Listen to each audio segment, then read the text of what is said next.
Hey everyone. Sounds working great. We're gonna do a 1v1 debate, and we haven't done those in a while. Hey High Patroller, you say first. You're probably the only. But thank you for being here. Much appreciated. Nice to see you around. I hope you're doing well, High Patroller. I haven't talked to you in a long time. Hope everything's going all right with you. All right.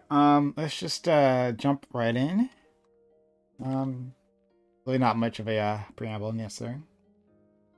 Hey, hey, hey. Can you hear me? I can hear you. Can you hear me? Uh-huh. Indeed I can. And I had like my volume all the way up, so that was fun. Let's let's get ourselves Yo, together Fairy Queen, you here. might want to fix your camera. Why? What's wrong with it? You're like super washed out. Like your Okay, brightness yeah, is too high or something. it's the light. Yeah, Yeah. I have a. Okay, let's try this. This is the problem Um, with not being tan. Even a little bit of light like makes you look like a sheet of paper. You should be proud, just like our friend Scott here, right? You should be Mhm. proud of your Proud. white skin, okay? All right. Okay. Okay. Also, to be fair, Fairy Queen's way whiter than I am. Indeed. This is probably true in every way. So um listen, I'm not ashamed of my pumpkin spice. Okay, I get it every October, and I'm proud of it. Damn it. Okay, love that pumpkin spice. Yo, me life. too. I do love pumpkin spice. Yeah. I am trying to. How do I do this again? I know I stream. I'm like just trying to get myself off of the thing. I wanted to only show a Mhm. video. Oh, I found it. Okay. Um, there we go. Took myself off of my own view here. So it's just YouTube. All right. I won't bother showing my face. It's useless. Why? Show your face. It doesn't matter. I don't care. Yeah, Prime, you show your face on other streams. Every other right. Also, every other moderator that I know of, like modern day debates, they don't interrupt at all, and there still will have some goofy motherfucker on camera like the whole time. Andrew Yeah. does it on the Crucible. Like Wick does it. It's okay. I can't think of anybody that hides the face as a moderator. It's fine. I'm unnecessary here. But thank you Well, then I both gotta fucking do this then. for being around. I and Very Queen, you're looking a bit better there with your camera. Thank you. Yeah, I thought the Fairy Queen honestly was like the effect you were trying to do. Like, with your camera, it reminded me of Lord of the Rings, right? With the elves Oh. and how they're they would glow. Like Landriel or whatever, when she gets like super fucking bright and she's Isn't like, it "I right?" want to be all Yeah, bright." exactly. All will love me in despair. Yes. For once I have ring. Like, oh, shit. All right. Okay. Okay. But yeah, thank you both for being here. We are doing this 1v1 debate between our friends Fabian Liberty Scott and our friend Fairy Queen. They had a bit of a back and forth during the last reverie, and so FQ wanted to continue that conversation. Scott was also graciously agreed. I'll introduce them, and they can introduce the topic themselves. Scott, you first. Yeah, I'm Scott. You follow me on Fabian Liberty. I'm trying out streaming on YouTube. So if you wanna come have fun on YouTube, I don't know, do it. It should be fun. But I have been on a hiatus for like the last year in terms of streaming and just been kind of doing the occasional video. But nevertheless, come check me out on YouTube or on Twitter, Fabian Liberty. You know where to find me. It's where all the lefties are mad. Love you. Awesome. Next, Fairy Queen, please. Hi, I'm Fairy Queen. You can find me at Fairy Queen's Cottage on YouTube, and you can also find me at Fairy _Queen on Twitter. I'm a feminist politics streamer, and I'm here to get into the middle of it. So Okay.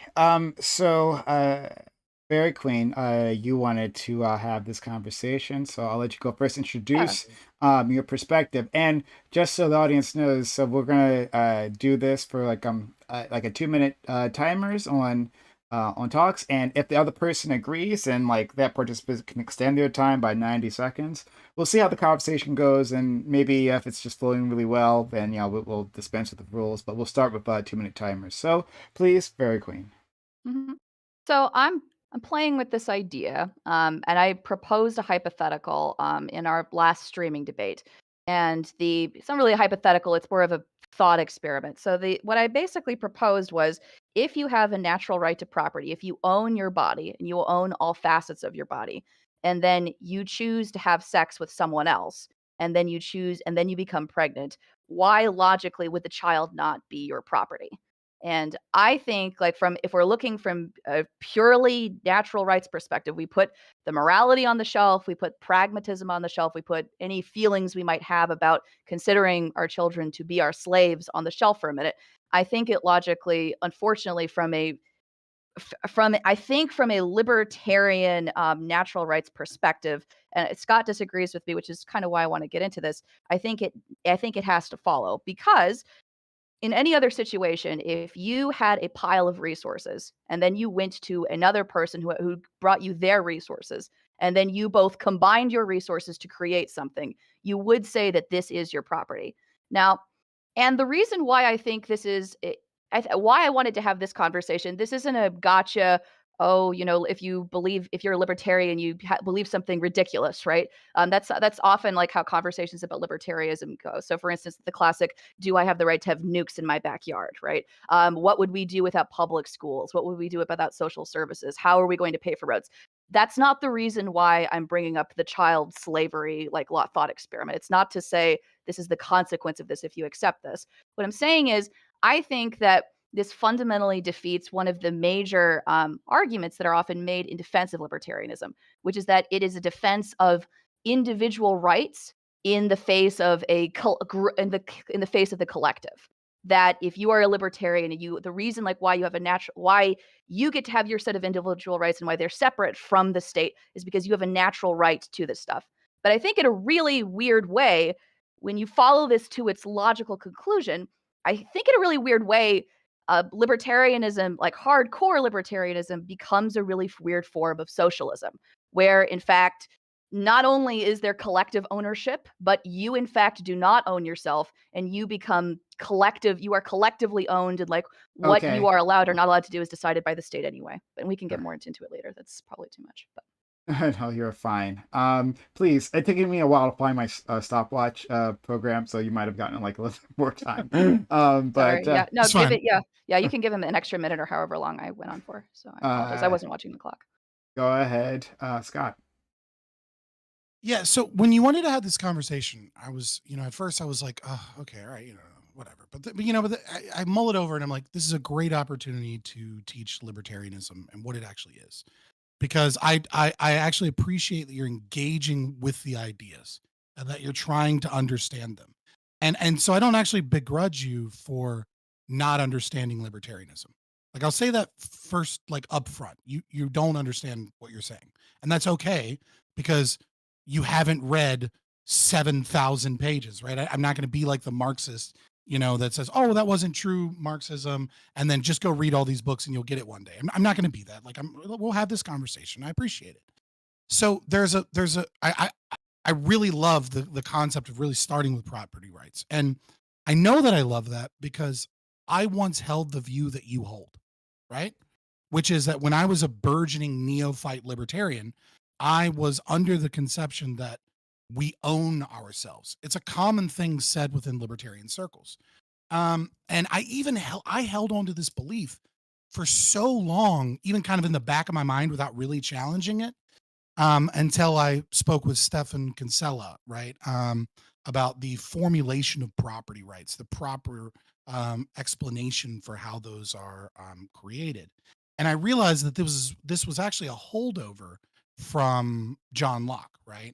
That the concept of homesteading with mixing your labor and your property rights as of the establishment is coming all the way back from John Locke, who famously wrote in, his response to Hume, um, life, liberty, and property, right? And then Thomas Jefferson, of course, changed it to life, liberty, and the pursuit of happiness because he was afraid of supporting slavery. Ironically, hilariously enough, but nevertheless.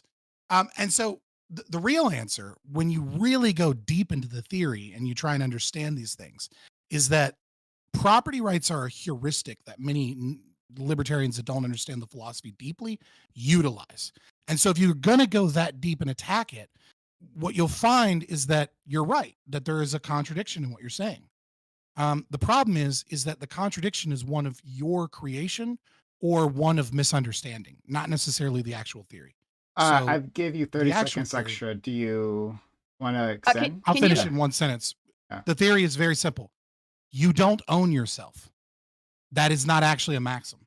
The right of bodily autonomy is where where you derive the right to private property.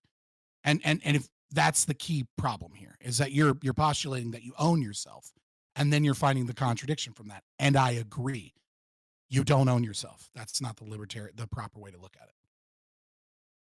So I specifically wanted to ask about that because I know we had this conversation Mhm. on Monday and you said that the right to private property comes from bodily autonomy. And at the time, I didn't question it. We had like 9 people on the panel, but I Of gave it course. some thought and I that doesn't make sense to me. It would seem to me that it should be the reverse. That in fact the reason why you have bodily autonomy is because you own yourself. And you own yourself. And if we're going off of, well, we can go, there's one perspective which is it's because you invest your labor in it. I know that's not what you think. What you think it's because you're the first user of the unclaimed item, right?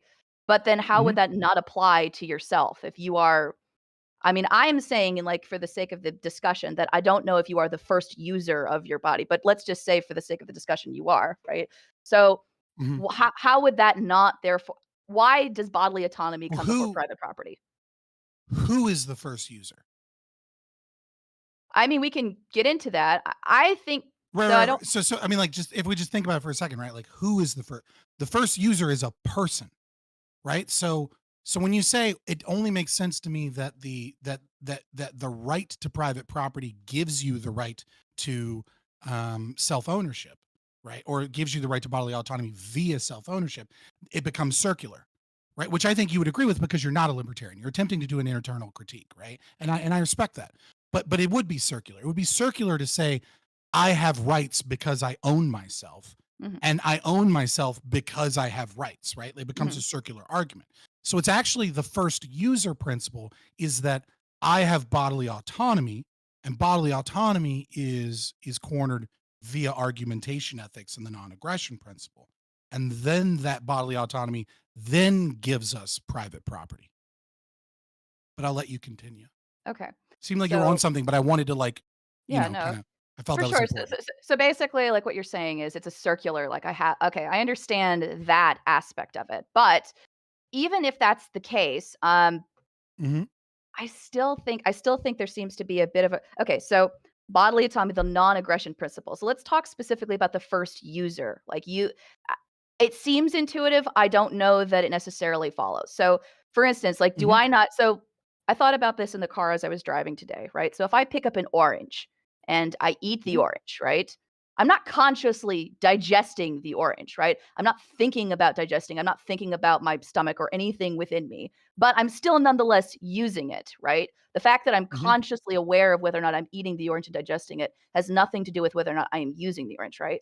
So couldn't you Mhm. therefore say, right, like if when somebody becomes pregnant that I am using my eggs and you could make this case Yeah. that like someone else is using their sperm, right? And we also Well, I mean, and then we can get into the abortion aspect of it as well. Like when does a person become, a human being? When do they get yeah, into I the think this conversation complicates it. I think trying to like it seems like first it would be I feel like it would be much better to establish rights as extant and for you to have an understanding of like first user principle and things like that before we get to the next level of complexity, which is then your presumed contradictions because like you don't understand and I'm not trying to insult. I'm just saying like it would be no different than if you were an ex me talking to Prime Kai's about One Piece, right? He would far obviously be an expert on One Piece, and if I started talking bullshit about Devil Fruit, he would have to correct me, right? Like this is my stuff, right? It takes a lot to know. And so I think first we need to establish those beginning things before you can presume that there's a contradiction between the one thing that you don't know and the other thing that we're talking about. Does that make sense? does. Okay, so let's go back to it then. So you're saying that like Mhm. there's circular reasoning. I have bodily autonomy because I have the right to self-ownership. and I have the right to self-ownership because I have bodily autonomy, and you're saying that's a circular loop, and that's why it doesn't make Mhm. sense? Yes. Well well, but that doesn't that if that's true then doesn't that defeat the idea of bodily autonomy in the first place? Like, if we have something that No. follows from the line of circular reasoning? Because if you're right, if I have this because I have this and it goes back and forth, right? I So, don't think you could say that, like, that self-ownership comes from bodily autonomy, because then I could well, I simply don't say the believe in same thing. self-ownership. You We don't keep believe in repeating this self-ownership. term. Right, I don't Okay. believe in self-ownership. I mean, like, self-ownership is a heuristic that has been used for a long time to describe the similarity between the rights of ownership of property and the rights of bodily autonomy, because it's a simplistic way for libertarians or liberty-minded people to describe their right of bodily autonomy, because both bodily autonomy and private property come with it the right to exclusion, right? So consent to exclude Mhm. me from using your body, for example, like to would be like the right to not be raped is the right to exclude someone from using my body against my will. And it's the same thing with property. But I don't believe in the concept of self-ownership as a means of anything other than a heuristic, anything other than like a simplistic way to describe bodily autonomy. Can you just tell me then, like, what is the distinct difference between bodily autonomy and self-ownership? Like, I know we're getting into the weeds, but I think it's So important. Like, what so yeah, no, we are getting the weeds and that's fine. If I own myself, then I can sell myself. So if I own myself, then I can, for example, sell myself into permanent slavery. Mhm, Because how could I not if I don't own myself? If I mhm, want $1 million, I could go, well, I'm going to be a slave for said $1 million. And now I give up all rights of bodily autonomy. The problem with that is that there's a distinct difference that I think you might intuit, which is that with bodily autonomy, I can break this contract. Now, I may have to pay some price for breaking said contract, right? I may have to work off some money to some value or whatever the law was, or I may go to some court system and determine that that contract was invalid for some reason because it was kind of like forced upon me and in a situation where I had no choice or et cetera, right? Like was coerced into this contract, right? But if I'm truly own myself and it's not bodily autonomy that creates ownership, then Dr. Walter Block is correct in the right to slavery and to sell yourself into slavery. So that would be like one distinctive difference between the two. Like mhm. they are very closely related, and that's why for a majority of things, it's simple enough to just say, "Oh, I own myself." But there are small things where it's important to recognize that there is a distinct difference. One of Mhm. them being the circular logic, the other one being slavery. So, if I can ask then, do you think people have the right to commit suicide then? Because because if the point if the ask is, like, the reason you can't sell yourself into slavery is because you can't you can't give up your rights. You can't sell yourself Mhm. into slavery because you immediately well, there are I can think of, like, a ton of professions off the top of my head, which absolutely put your bodily autonomy at risk, or which might be degrading, or which might strip away some of your rights. So could you voluntarily become So a two prisoner, things. for instance? Could you Yeah, voluntarily you can be like yeah. you can voluntarily do slavery, as I put it, but you still have a right to break that contract, right? That's the difference. Is that if I was property and I fully give up that property, right? On there so here's the we'll have to go back a little bit. You cannot collectively own property under a libertarian theory. There can only be one owner of any form of property. You can have a contract which stipulates an agreement between multiple parties to use property, right? Such as like a house. A husband and a wife might have a contract, but ultimately either the husband or the wife owns it and the other person is in a contract with them where they agree to share it in some capacity. So that's where the contradiction comes in is that to be an owner to another person is to say that I own my body and then I sold my body, I no longer own my body. The other person fully and completely owns me. Therefore, there is nothing I can ever do to express my will, and I completely given up those rights. You cannot sell those rights because those rights come from your bodily autonomy. Similarly, the difference between that and suicide is that no one else is an owner of my body. I am not an owner of my body either. I have bodily autonomy, but there's no contradiction if utilizing my bodily autonomy, I choose to end my life. Sure. And so, okay, so let's go through it. So there are a couple of things. So bodily autonomy, I can break the contract. So the point is, like, if I sell myself into slavery, let's say, if I sell myself as a slave, Mhm. the reason why self ownership doesn't apply here is because I can't really sell myself into slavery, and I can't really sell Right. myself into slavery I, because I signed a contract for my labor is what I did, right? It's the same thing as wage slavery, if you will, right? Like I agreed to do a job, and then you'll pay me money or you'll do something. We're in a contract. I can break that contract. Now, I may have to pay the price of breaking that contract, but to say slavery would be something distinctly different than, let's say, getting a job, right? Because I can quit my job. I can't quit being a slave if someone actually owns me, and therefore my bodily autonomy is gone. And again, the bodily autonomy is what creates the private property right to begin with. I don't know. So a couple of things. So I can break this contract another time. The reason why I wanted, and I know we're skipping ahead to the abortion example, has to do with at what point is bodily autonomy granted to you. So I think Right. that's part of the reason why I wanted to go into the, which I know you don't want to do. Um, but No, I no, no. I'm fine with doing it. It's just it complicates an already complicated conversation because we have to talk about what ethics are and what morality is and why they're different. We have to talk about how how property is established via first user principle.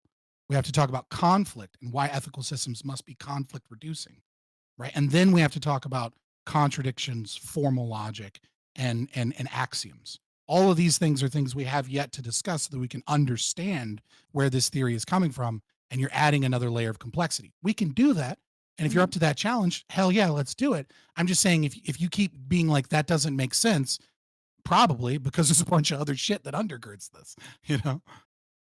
Sure.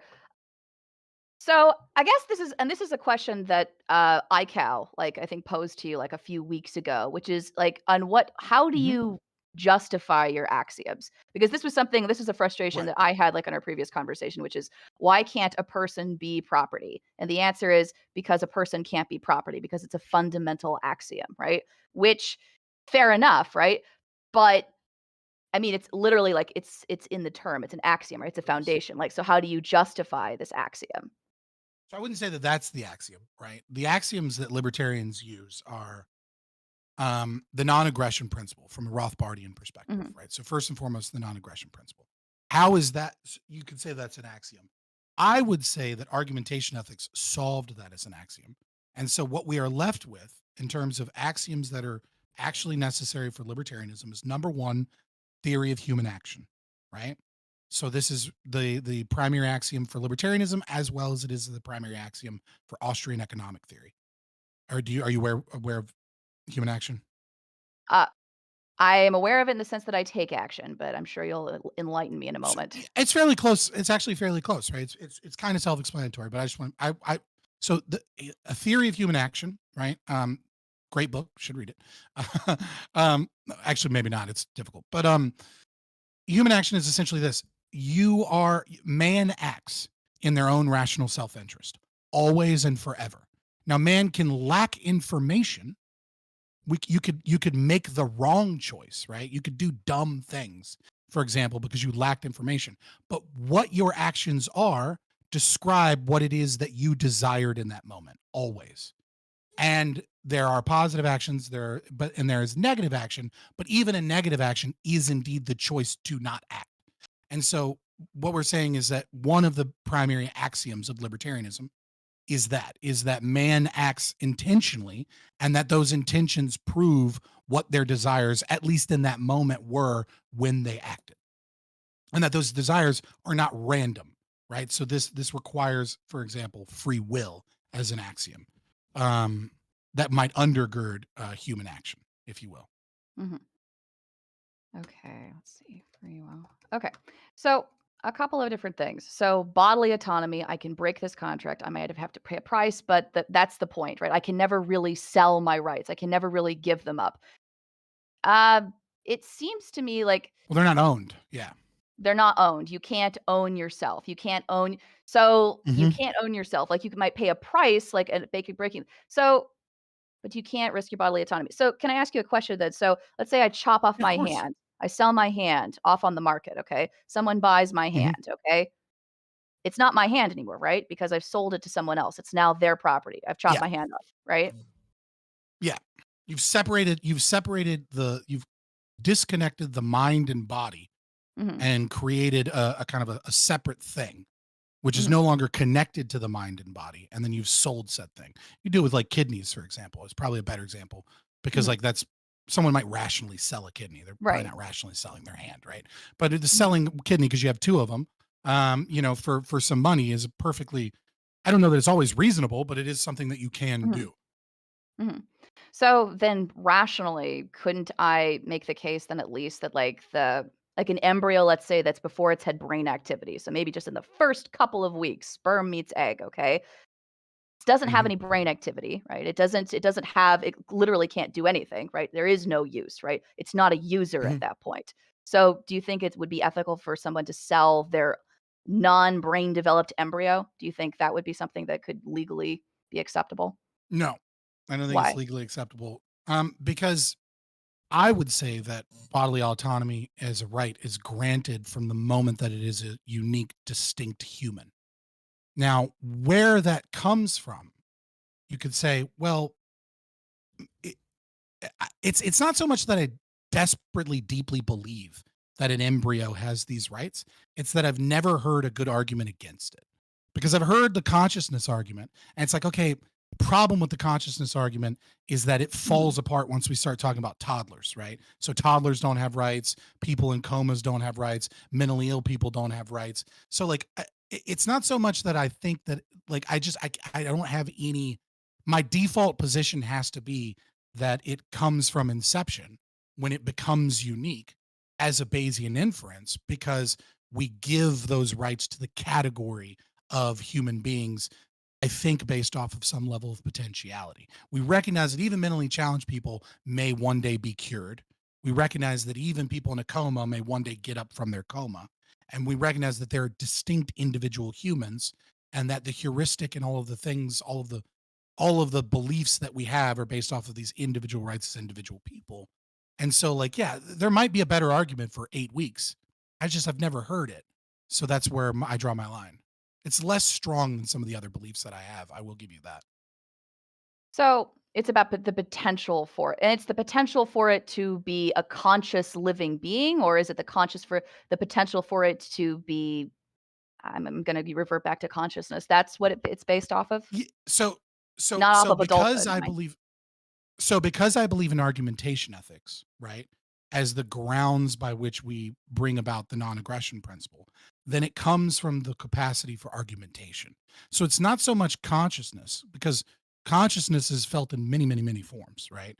Um, you know, every mammal, every animal in the animal kingdom has some level of consciousness. Um, what it is argumentation, and so I'm talking about the potentiality for, pardon me, the potentiality for this thing that has been identified belonging to a category that has a reasonable potentiality, right? So, I wouldn't say that bonobos belong in this category. Even though, yes, is it technically possible that someone comes with a computer chip and makes a conscious bonobo? It's like, well, sure, then that thing would have bodily autonomy, maybe. But setting all that aside, it's about argumentation. It's about the capacity to be a moral actor. And in order to be a moral actor or a moral agent, whichever term you prefer, right, you have to be aware of the morality of your decisions. You have to be able to use your consciousness to say, it would be wrong for me to do A and it would be right for me to do B, and be able to universalize that. So that also requires artificial general intelligence as well, right? Like the universality of moral propositional claims. And so, yeah, so it's not just that they have some level of consciousness, because if that were the case, like we would extend these rights to like nearly every species of life, Right. with the exception of like viruses, bacteria, some bacteria. Like even Mhm. some bacteria might be considered conscious to some degree. When you say moral actor or moral agent, you just mean the capacity to make moral decisions. right? That's all it Mhm, means. yeah. Very Well, I simple mean that they moral. have some moral value, right? So there's a moral value ascribed to a moral actor. There is no moral value ascribed to a non-moral actor. They can't have a moral value ascribed to them Because because they they can't. can't be moral. They can't So then act morally. do you think that children are moral actors, or do you think they have diminished moral agency? It would seem at the very least you would say they would have diminished moral Yes. agency, no. Yes. That's exactly my point, is that like the if you use the argument that there needs to be some level of consciousness, right? The problem with that is that toddlers would fall into that same category, right? Like toddlers are less moral actors, moral agents, than a dog, right? Like a Mhm. dog is clearly like, and yet they're beginning to around 2, they're beginning to use their mirror neurons to establish roles, and they're beginning to get the concept of no. They're beginning to get the concept of right and wrong. And so, you know, when they become moral actors based off of a certain level of consciousness is something we don't have enough knowledge in neuroscience to be able to determine currently when that breaking point or threshold is. But I would say is that we give it to them by default, by nature of them being human, just like we would do to mentally challenged people or people in a coma, right? Like these people are equally incapable of being moral actors, right? Like we recognize if someone's too mentally challenged, they don't know right from wrong. Hell, it's even a defense in criminal laws. You're too crazy to know, right? But that doesn't mean that you're not a moral agent. It just means that you're incapable of expressing, or incapable of exercising your status as a moral actor, because that status is gained by virtue of speciation. So, a couple of things about that. So we give it to them by default by not we don't they have a diminished capacity for moral agency at the very least. In some cases, barely, depending on how much. So, if that's the case, well, if it's about the potentiality, I mean, so like here's an example. So terminally ill toddlers.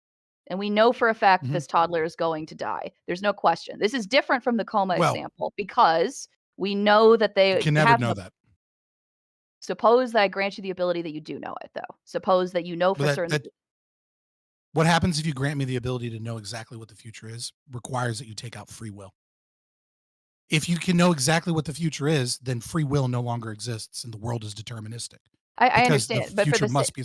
No, but it's important. Actually, it's actually important if you're going to bring up potentiality as a means of argumentation. If you're going to attempt to undercut potentiality by creating a deterministic world by definition, then it changes potentiality. Yes, but you're changing your definitions of the world. I already said that an axiom is girded by free will. And so if you take out free will from the equation, yeah, a lot of things change because there is no morality anymore, because we're no longer responsible for our decisions, because it's possible for us to make decisions other than the ones we're predestined to make. okay, so I'll modify it a bit. Suppose the doctor comes and they say, "This toddler, this child, they have a 99% chance that they are not going to live in the next 6 months." Right. So in Well, there's a that 1% case chance. so the fact that there's a 1% chance that they might someday become a moral actor or a moral agent means that they are a moral agent or that they have moral agency? I know it's kind of crazy from the outside when you're philosophically left wing, because you're predominantly based upon consequences and percentages and empirics, right? So it comes down to like what is most likely true. But if you're going to critique more right leaning positions or libertarian positions or natural law positions, you're going to find that they are very often deontological in the way that they view the world, and that might be a culture shock to you, but yes, their deontological positions are, it's black and white. There's no wiggle room. There's no gray area. It either is or it isn't. It is a human. It has human DNA. Humans have rights. Well, they have one right, the right to bodily autonomy, of which all of the things we call rights stem from. And so the 1% is more than enough. The 0.1% is more than enough. They have a right to body by virtue of being human. Because if they don't, if we institute this gray area, then we have to reverse it. And then I have to start asking you questions. Well, when do humans lose their rights? When is it okay to start raping people? When is rape okay, right? In, the deontologist says never. Mhm. The utilitarian has to bite the bullet that at a certain point, rape is the greater good. And we just don't believe that. Libertarians don't believe that. Natural law people don't believe that. Christians don't believe that. For example, Christian ethics systems, right? Can't be a Christian and think rape is okay sometimes, so long as the greater good is right. You know what I mean? Like, but if you're a consequentialist, yeah, sure, it's okay to take the organs of 5 people and put them in one person. I understand what you're saying, but, the point I'm not asking this Or purely from a vice versa. consequence. Sorry. I'm not, but you've all the reason why I bring up the percentage is because I already tried to make it deterministic so that you knew for sure. You know absolutely the case that, like, this child is going to die, and you said that you didn't Right. want to engage with that because, you didn't want to Well, I, engage didn't, with that, I and engaged. I well, true, absolutely but engaged. I just said it changes the nature of reality and therefore changes the presuppositions of morality itself. I was just trying to narrow it down, like, to try to tack, like, what the principle was, because if the I'm with you. principle I'm with you. is yeah, if the I'm principle not is, accusing like, you of being moral bad agency. faith. We're in nitty gritty shit. Like I get that. Mhm. Yeah, so, okay. Bodily autonomy, I can break this contract, okay. You have bodily autonomy, and that's just a base principle that you have bodily autonomy because, Mhm. and you might be able to break this contract. So you could sell yourself into slavery, but the contract is that you sell yourself into slavery and you can break that contract at any time. And you might be shot in the head, you might be tortured, terrible things might Right. happen to you, but Yeah. you can still choose to break that contract, okay? Is that basically like what okay, just trying to make sure that I understand what you're saying. Yeah. I mean, all things being equal, right? Assuming there's no Mhm, coercion involved, assuming there's no fraud involved, right? Like mhm, you do indeed when you sign a contract and you agree, and mhm, then you say, actually, I don't want to do that anymore.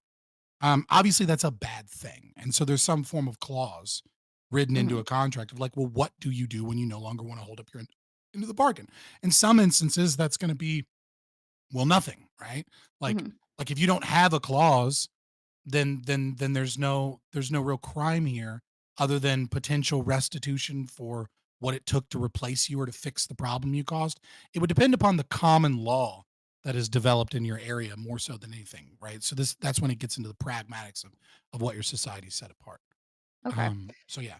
So my question to you then, since because there's been a lot Sure, of questioning of my positions, and I'm trying to sure, understand where you're sure. coming from. Maybe it'll help me better understand this.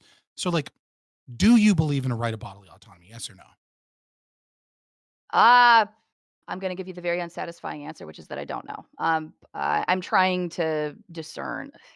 This is part of the reason why I had Okay. a bit of a frustrating answer for you on Monday. I'm just genuinely trying to figure out, like, what it is that I think on the like, based off of, like, for right now, like based off of our conversation that we had on Monday, I think that and we can get into this like this more. I don't know if I feel the same as I did previously, but I think that assuming that there are any axioms at all, that there is any axiom about I have the right to bodily autonomy. I have the right. And I know you didn't say this. I have the natural right to property. I have these natural rights.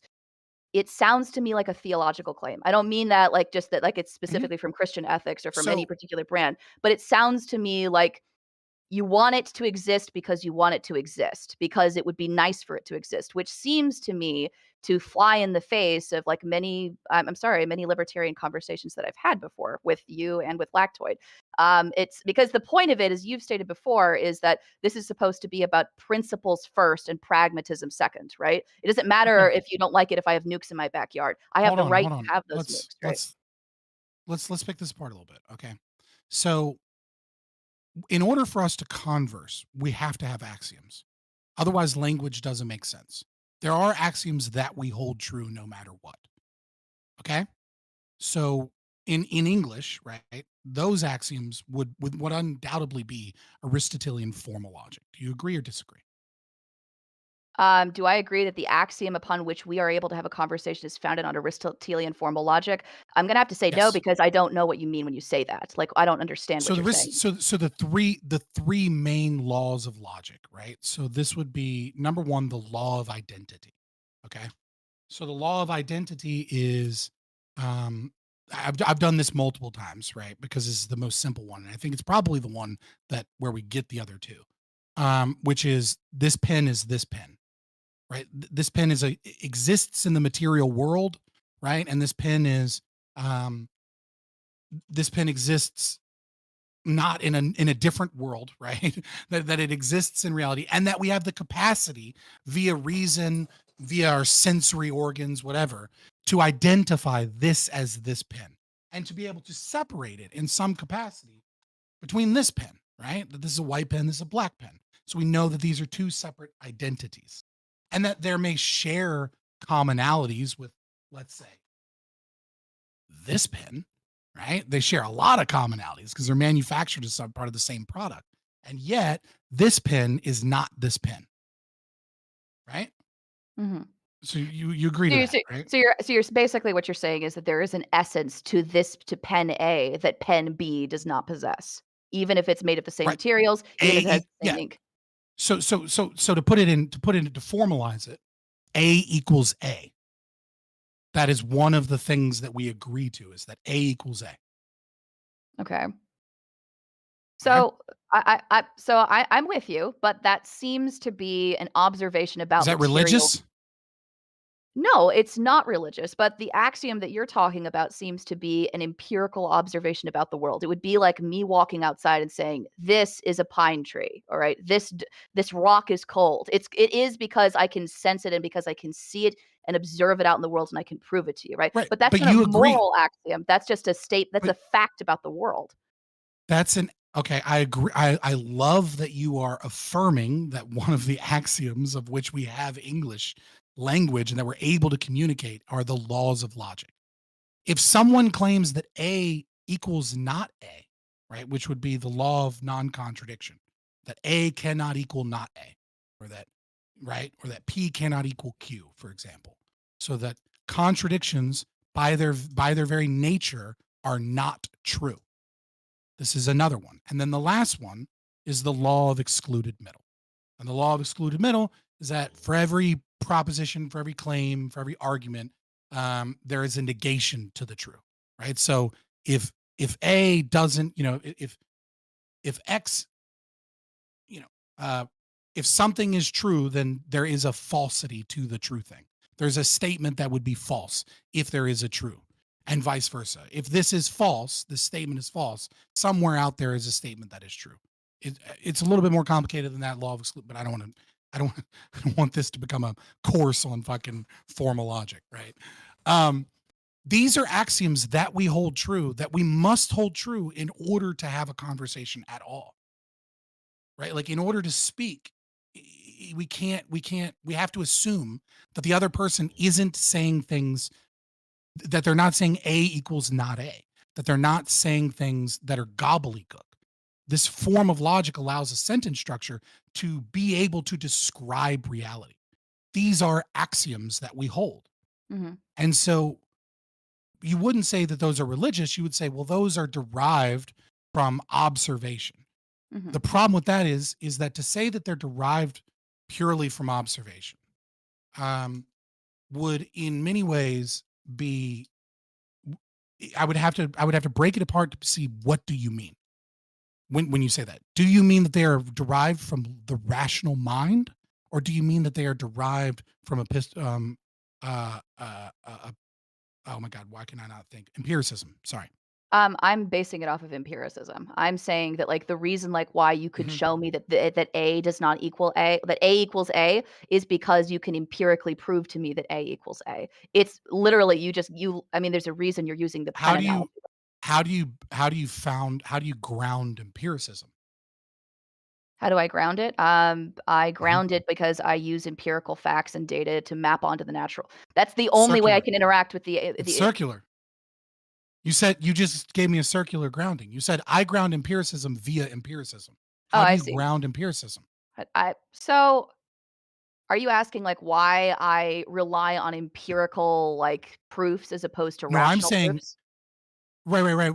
Sure, but what I'm saying is if you believe that empiricism is how you ground formal logic so that we can have a conversation that doesn't have contradictions, that that we recognize there's a negation of truth and negation of falsity, and then we recognize that things can be identified in the material world. If you're grounding, how do you ground that as a valid form of means testing formal logic?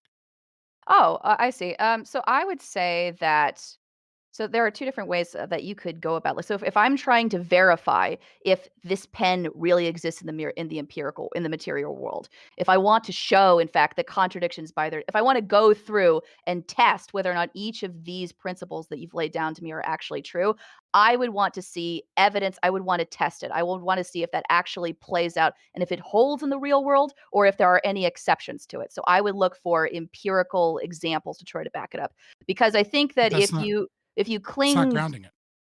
I understand that it's not grounding it, but it's proving it. You have a theory, you have a rationalistic theory, and you're trying to see if there's any evidence to You're prove that using it em- makes sense. right, but you're using empiricism. I'm saying, how do you know that empiricism itself is valid? How do I know? I suppose my answer to you is I don't know, but it's the best that I have. That's my real Right. answer to So you. hold on.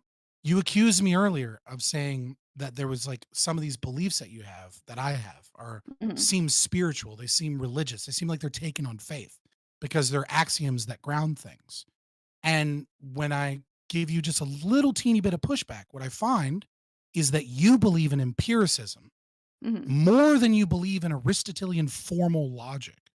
And you use empiricism as a means of grounding, use probabilities as a means of grounding logical truths in lieu of even using logic or rationality to understand things, and instead use it first. And when I ask you, how do you ground that really big axiom, you go, I don't know, it just kind of works for me. That sounds like a religious belief to me. I don't know. I mean, my answer I mean, how else can I access knowledge? How else can I test whether or not something actually works in the natural world other than seeing I if there's any agree. empirical, like, proof beyond it? Now, what you're saying and I accept, like, what you're saying, but I would say to you as the response that what you have told me here, like, the found that these things have to be true in order for us to have a conversation, again, that seems to be an observation of how logically we are able to communicate, but it's not a moral principle. You're not founding any rights based off of, our No, no, ability no, to no. I communicate in didn't. I'm not English. claiming that. I'm Well, not but claim. I'm claiming that those are necessary components for the things that I believe. well, so hang Because on you now. wanted to go to axioms, so I go to axioms, right? I Well, I start with, so hang existence on. exists. Well, I understand. So I understand, but that's an empirical observation you can make. It's also a rational conclusion that you can make, of course. But I don't know why you would derive any moral principles from it or any rights-based principles off of simply an observation that you can make about the world. You can say why something logically Yeah, we you're haven't able to gotten do there. something. Yeah, I understand. You can say so I mean, I can give you the rational reason why I'm able to speak English and why you are able to understand me, and we can go through the different reasons for that. But that's just an explanation of a function that I'm able to do, right? That doesn't I explain agree. why this function has anything to do with a right that coexists with it. Do you know what Yeah, am I no, making no, sense? I agree. Like I was just Mhm. baby steps, right? Like we have to get there. Like Well, but I I agree that well, but what I'm I'm not saying saying. Yeah, you're saying you haven't. I haven't walked you through how these two things are connected. I agree. I have not walked you through how those two things are connected. Agreed. well, okay. Well, I would just say that if you are going to tell me that bodily autonomy, this is an observation about the world in the same way that existence exists, this pen does not equal this pen, and uh, I am not sure if I'm not sure if that's true necessarily. I think it's true that you have control of your own body. I think it's true that, like, obviously, you do. If you can pick up, this chapstick, for instance, Let if me you write can that play down this. because that's a really important thing. I appreciate that. Control of body. Well, obviously, you That's can one of the control steps we your don't have to go through. well, like, obviously, you control your body. I am able to control what I am able to do in the real world. But that's an observation of a function, of a capability that I have. That's not a statement as to whether or not I have a right to bodily autonomy. That's just a description of the fact that Yeah, I use and am autonomous. That doesn't mean, though, that I have any rights that stem from that. I agree. Again, we haven't Okay. Yeah, I I haven't just explained wanted to it. yeah. Okay. Right. So if you agree, if one agrees, we'll say, if one agrees that you need to follow formal logic in order to have conversations where the truth of things can even be evaluated or understood, where you're not saying gobbledygook, then you have to, at the very least, formally announce that at a minimum, you are also agreeing to the axiom of this formal logic. Like, I think it's a fact. You might say, well, I'm using empiricism to say that these things work. But one way or the other, you're agreeing when we're conversing that these laws of logic are the only way that we can communicate. That if we deny these laws of logic, that we can't communicate meaningfully. Correct? Correct. Okay. So once that's there, then we recognize that contradictions can't be true because that's one of those. If A cannot equal not A, it's not possible for A to equal not A. Then there's Habermas's performative contradiction. Are you aware of Habermas's performative contradiction? I can't say that I am. No. So the easiest way to describe it is his best example because it's how he defeated postmodernism, right? Which is that the core principle of postmodernism is that truth is subjective, right? And so Foucault, Derrida, who else would it's not important to list all the fucking postmodernists believe this. Regardless, one of the key principles of postmodernism is that truth is subjective and that there is no one truth, that there are multiple truths that can exist and contradict, etc. And Habermas recognized, he said, well, if that's the case, the statement you're making is either true or false. Either it is true that there are multiple truths out there that can contradict, or it is false.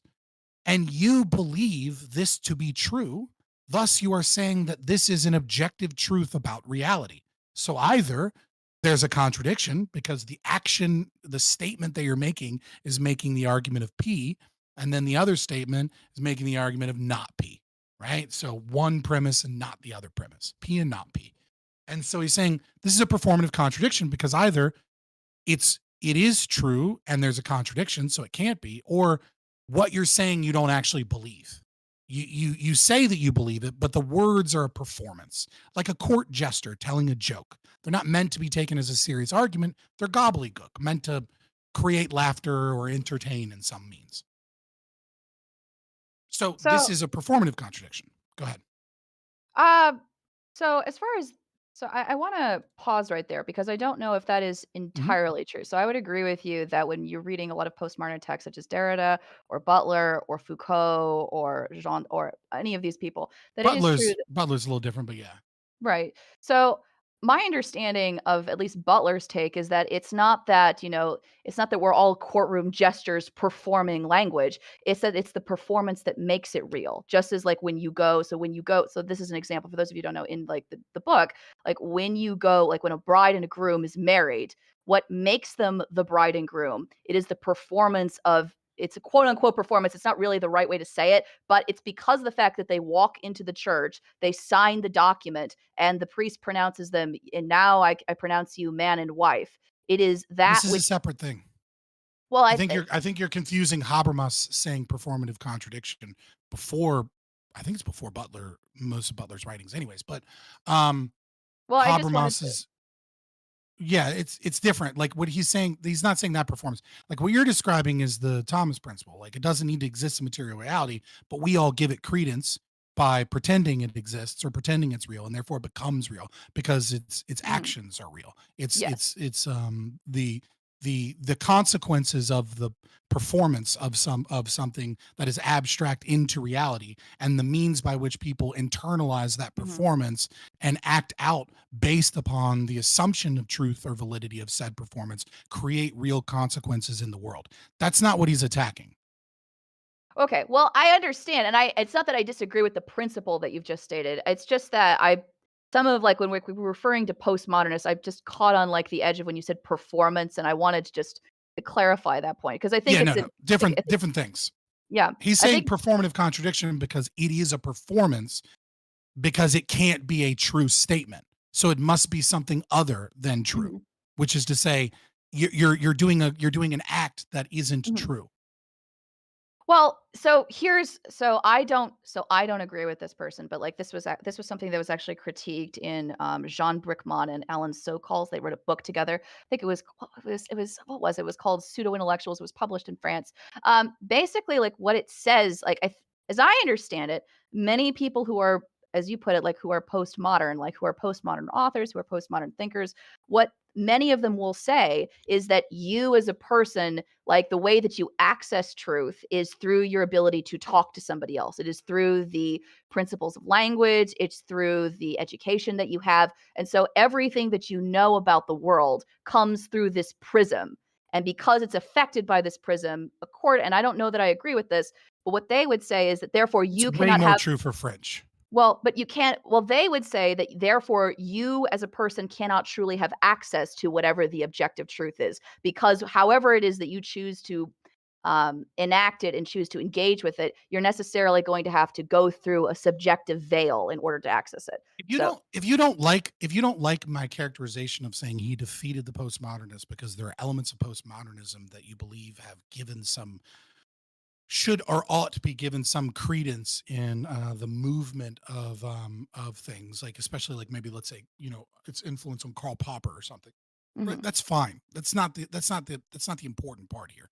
It's a distraction from the concept of a performative contradiction, right? Well, Which is to say I can do a totally different one. I can do a totally different one, right? Which is to say, you say, I do not enjoy smoking cigarettes. I hate the idea of smoking cigarettes. I'm not addicted to cigarettes in any capacity. And I mhm, recognize that it's wrong to smoke cigarettes. And I would never choose to smoke a cigarette. And then you pull out a Marlboro, you light it up and you smoke a cigarette.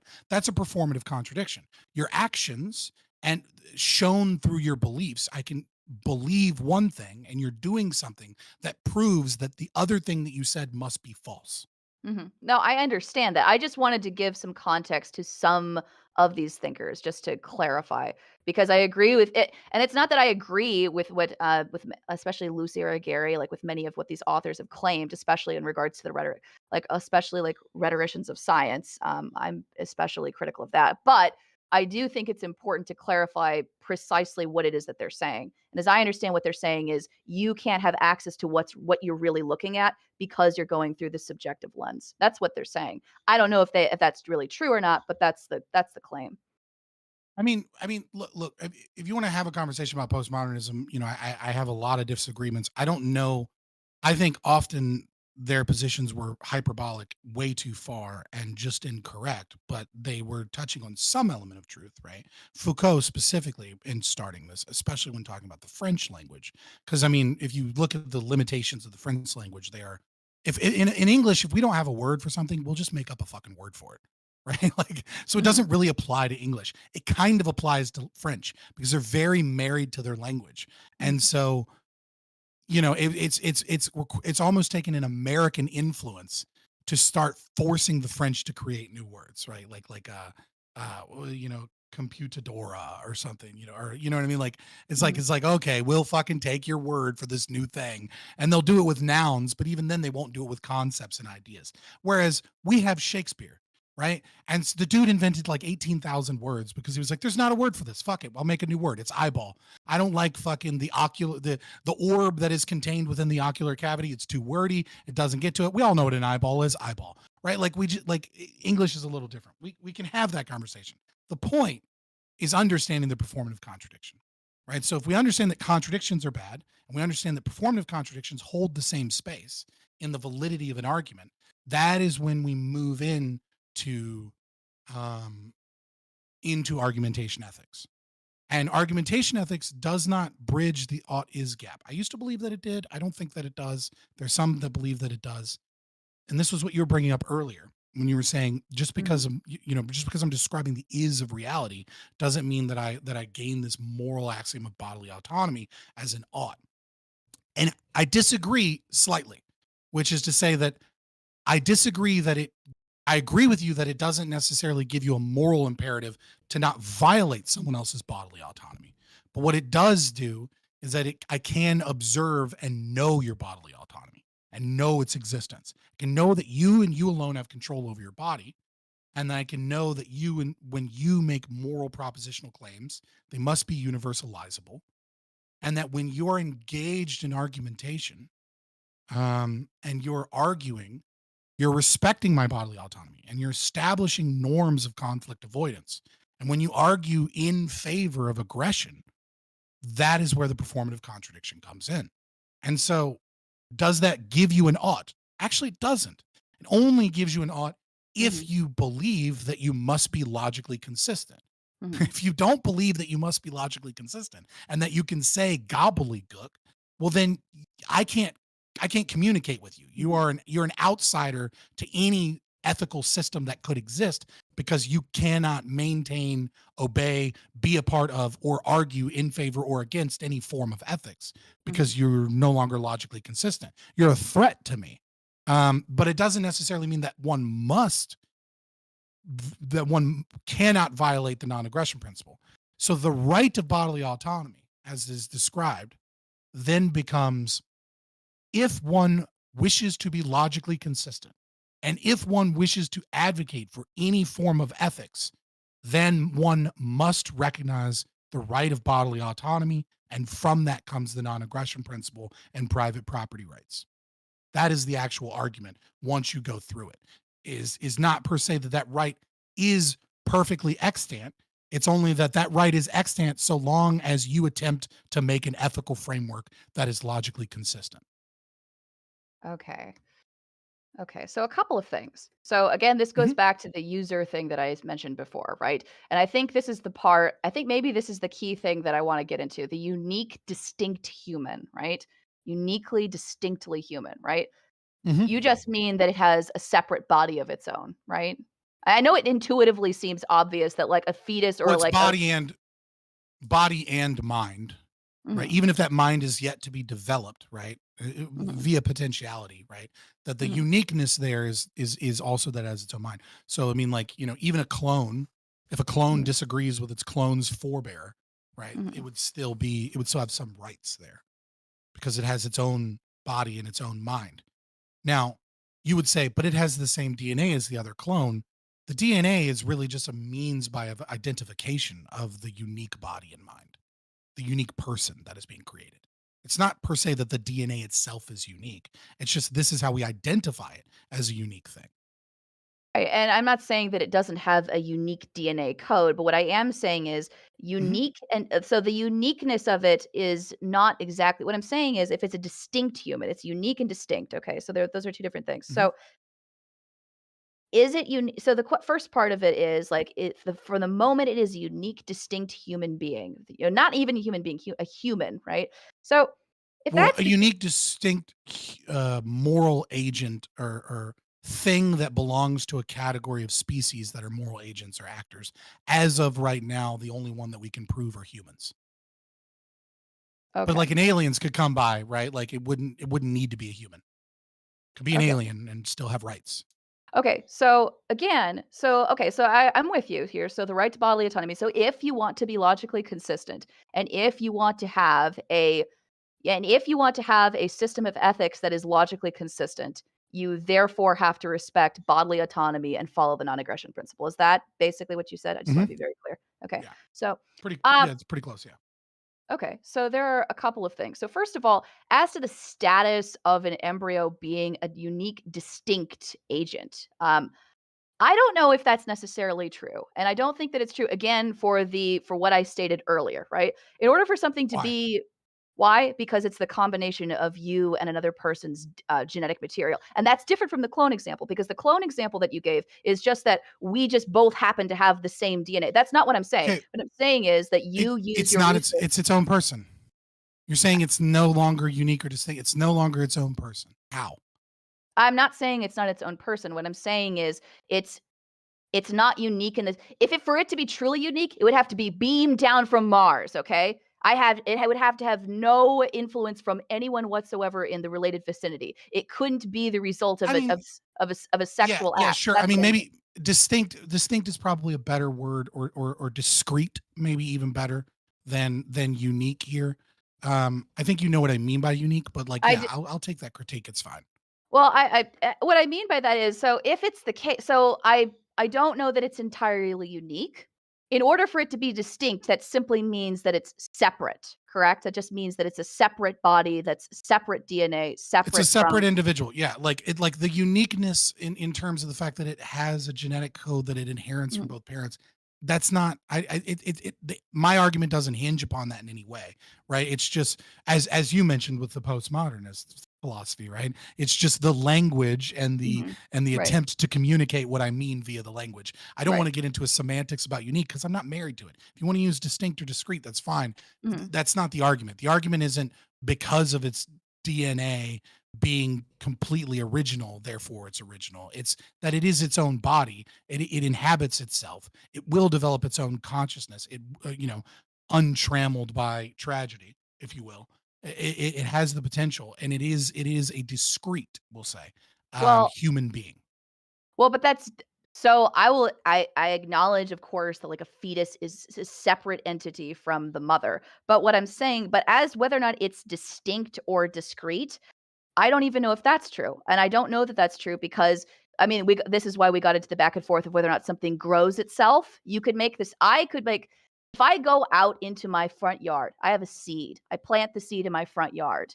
Technically, the orange grows itself, but because it's on my land and because I am watering it every day and because I put fertilizer around the soil and it grows, it is my We're tree, right? we're Correct? getting back to silliness, right? Like the orange is not a person, right? Like you're isolating. And I don't like when people do this. It seems bad faith. I'm not saying you're doing it in bad faith. It seems bad faith. It might just be a habit, right? But when you isolate variables apart from the rest of the argument in order to attack them one by one, when the argument requires the combination of them, I think is disingenuous. Obviously, an orange is not a person because we're talking about a person. We're not talking about oranges. It's not just that they grow themselves, it's that Right, they but are a human being that will be a moral actor. I Oranges understand. won't. I understand, but like my Mhm, the reason why I'm going to oranges is right is because we're talking about why we care if it's a moral agent, why we care if it's a moral actor, why we care, and you're saying it's because it's unique and distinct, and I'm challenging its uniqueness and distinctness because A, I don't think that the baby doesn't grow itself, number 1. So I don't know that it's mhm. distinct, okay? I think you could make the case that the parents grow it. They grow it through the by the sheer first of all, by the sheer fact that, like, the mother doesn't choose to abort it, by the fact that, like, it has to Is be this true of connected. anything? When you say like your argument seems to be hinging upon this capacity that it needs resources to grow. Mhm, So, is there anything in our material world that you can mhm. think of that doesn't require some form of outside influence, either No. from No, humans, right? So no, your but that's the conception here but that actually is my critique of that's why is I that bring human to like beings need to drink water, therefore God owns them because he made the skies rain. I don't understand. no, what I so again, we're zooming out to like the beginning of this conversation. The internal critique that I'm offering you Mhm. is that libertarianism, it seems to be claiming that like individual rights in the face of collective ownership in the face of the state, right? Correct? Like that's the main draw of libertarianism is that's the defense of the individual against the you have these rights as an individual separate from That's a everyone that's else. a that's a rhetorical thing. Like I don't know what is or isn't the best draw to true libertarianism. That might be the best draw to of right wing populists to libertine individuals, but I don't know that that's the best draw to actual libertarians. Um, but that's fine. Like it's not relevant to the conversation. I don't think. Well, I simply the reason I'm going down the child slavery hypothetical is because actually, as strange as it seems, I actually think that like down this line of thought, it actually creates a very wacky justification for collective ownership of people. And that people, in fact, Right. don't have ownership. They But don't only have bodily because autonomy. you're creating your own justifications within the system. Like you're adding in things Right. that we don't Right. believe and going, actually, you Right. must believe this. And But then I I'm go, why? And you go, because oranges grow themselves. right, but I'm trying Don't grow themselves. Sorry. but that's why I'm trying to discuss, like, what you said, which is whether or not it's a unique moral or unique, I distinct also moral want to point out, just for the record, that you openly advocate for state ownership and state slavery of children. Like you openly advocate that the state ought own children in some capacity and demand that they not have a bodily autonomy. Well, I can explain, like, if I can finish, like, explain, like, so Yeah, first yeah, of all, that's fine. It's fine. I just want to point that out, like while you're I don't critiquing me for well, that, I that like don't you own openly do so. well, I don't first of all, I don't advocate for state ownership of children. I don't believe in slavery, but the Yes, you reason do. I don't believe in that, actually. I'm trying to You said Well, explain. that on let your So let last let, panel. let her finish. Let her finish, please. okay, so you say that I do, right? This Mhm. was your response to me when I accused libertarianism of being a pro-slavery position, right? But what I this is what I think of as of right now, which may change in the future, which is that because of the fact that it goes down this the only place where the only way you can justify having set of individual rights truly is through social contract theory. It is you have individual rights because you No, exist within a society that creates those rights, has decided on what those rights are, and that's how you justify having a set of individual rights. Otherwise, no. I think otherwise you can turn to spirituality or to a religious justification for why you have those rights, or B, you wind up in this really weird delve into a sort of bioethical socialism where everyone in some weird way collectively owns everyone, and therefore you don't even own yourself, and in fact nobody else around you owns themselves either or You're doing anything that else. dive. So You're that's doing that's that dive. It's silly. You're not like you're not substantiating this. I'm like I have no problem teaching you libertarianism, and that's fine. That's what we've been doing most of this conversation. But it seems like you've learned enough now to try and find a way to force socialism and collective ownership into it, and well, because I'm trying to, but but you're not doing so. I'm It's it's trying to, it's but it's not working because it's I'm not listening. there. I'm listening to you. So so again, like I will engage like with our conversation that we've had, but the premise Mhm. of this conversation before I walked in here was if you own yourself, okay, you own everything about Which you yourself. don't. Okay, I know you don't, but I'm just explaining, right? So if you Mhm. own yourself, I truly own everything about me, then that means I own my genetic material. It means I own my eggs. It means that my spouse, he owns his sperm. And that means that when we come together to create something, that means Why are you continuing this logic? I don't understand. I I'm say, trying to "We don't explain. believe that," I and I give I you under the entire justifications I of why know, we but don't believe it. I'm And trying then to you go, explain. "Ah, yes, but if you posit this thing that Yeah, you I don't understand. Scott, believe, yeah, then I I'm can trying to show how explain your why belief would be Scott, yeah, socialism." I Hey, yeah. let her finish. Let her finish, please. Go ahead. So what I'm trying to say is so Mhm. if it's the case that so if we got to the place where you believed that, if it's true that I own my child is my property, then Right, which that I don't means believe. I know you say that, but if that's something that I believe, then here's where it gets even wackier, right? Not only do I own my child, but my parents necessarily they own Why are we me, going and here? they own. You're I'm what do you mean explaining this is why. where it gets wacky? No, but you keep saying, We're not ever gonna get if you there if you keep accept interrupting my me, Scott, Scott, worldview Scott, Scott, Scott, Scott. and you Look, accept look, that Hey, I believe hey, these things, I Scott, don't hey, Scott. believe these hey, things. guy, come on. We gotta. So she's driving to a point. Let her drive to that point, and then She's at the been end of driving the to a point for long enough, and it's all yeah, based upon but you me Scott, not you believing keep Scott. something. but you keep interrupting her. So let her just get to that point, and then we'll go from there, right? And then you can demolish Okay, her, please.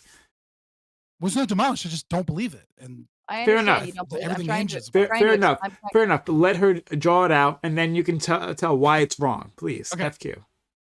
Okay, so what I'm trying to say is if you believe that you have a fundamental right to property that is natural, that is separate from the state, and if you justify it by either claiming investment of labor or the first user principle, then by that logic, every person who has ever lived is a piece of property owned by someone else.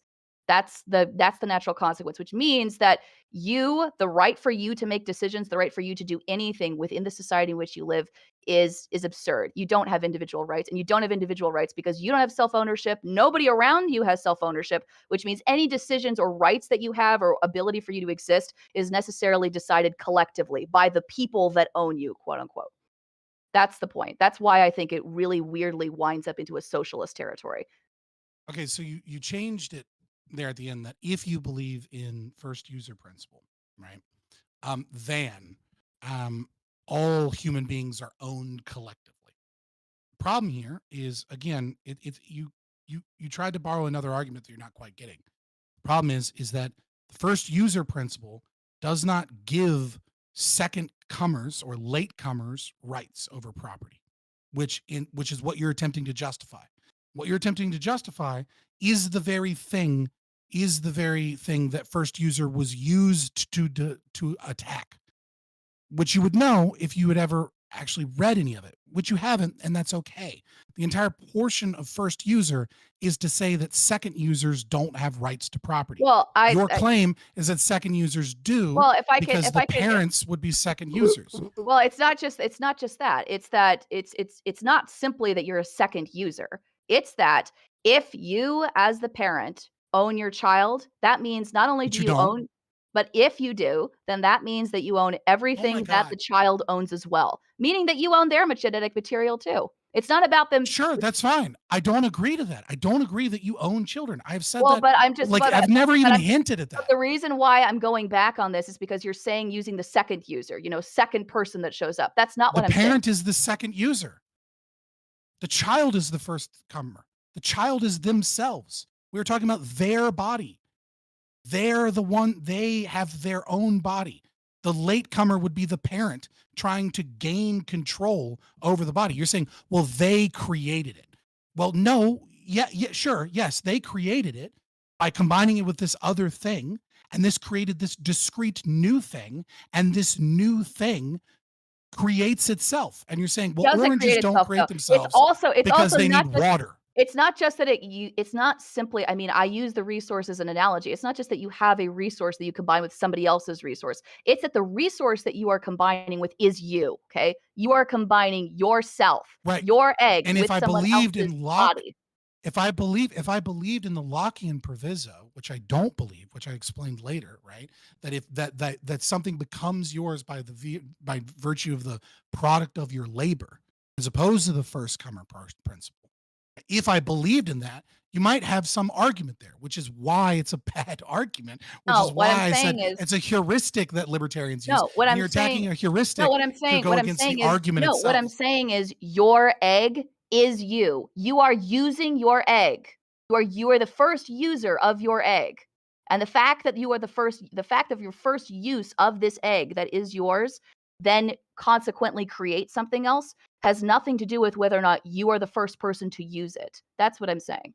As far as And I agree again, you're not. the baby, right, is not property. Why is the baby not property? Because the first user principle is one of unhomesteaded property.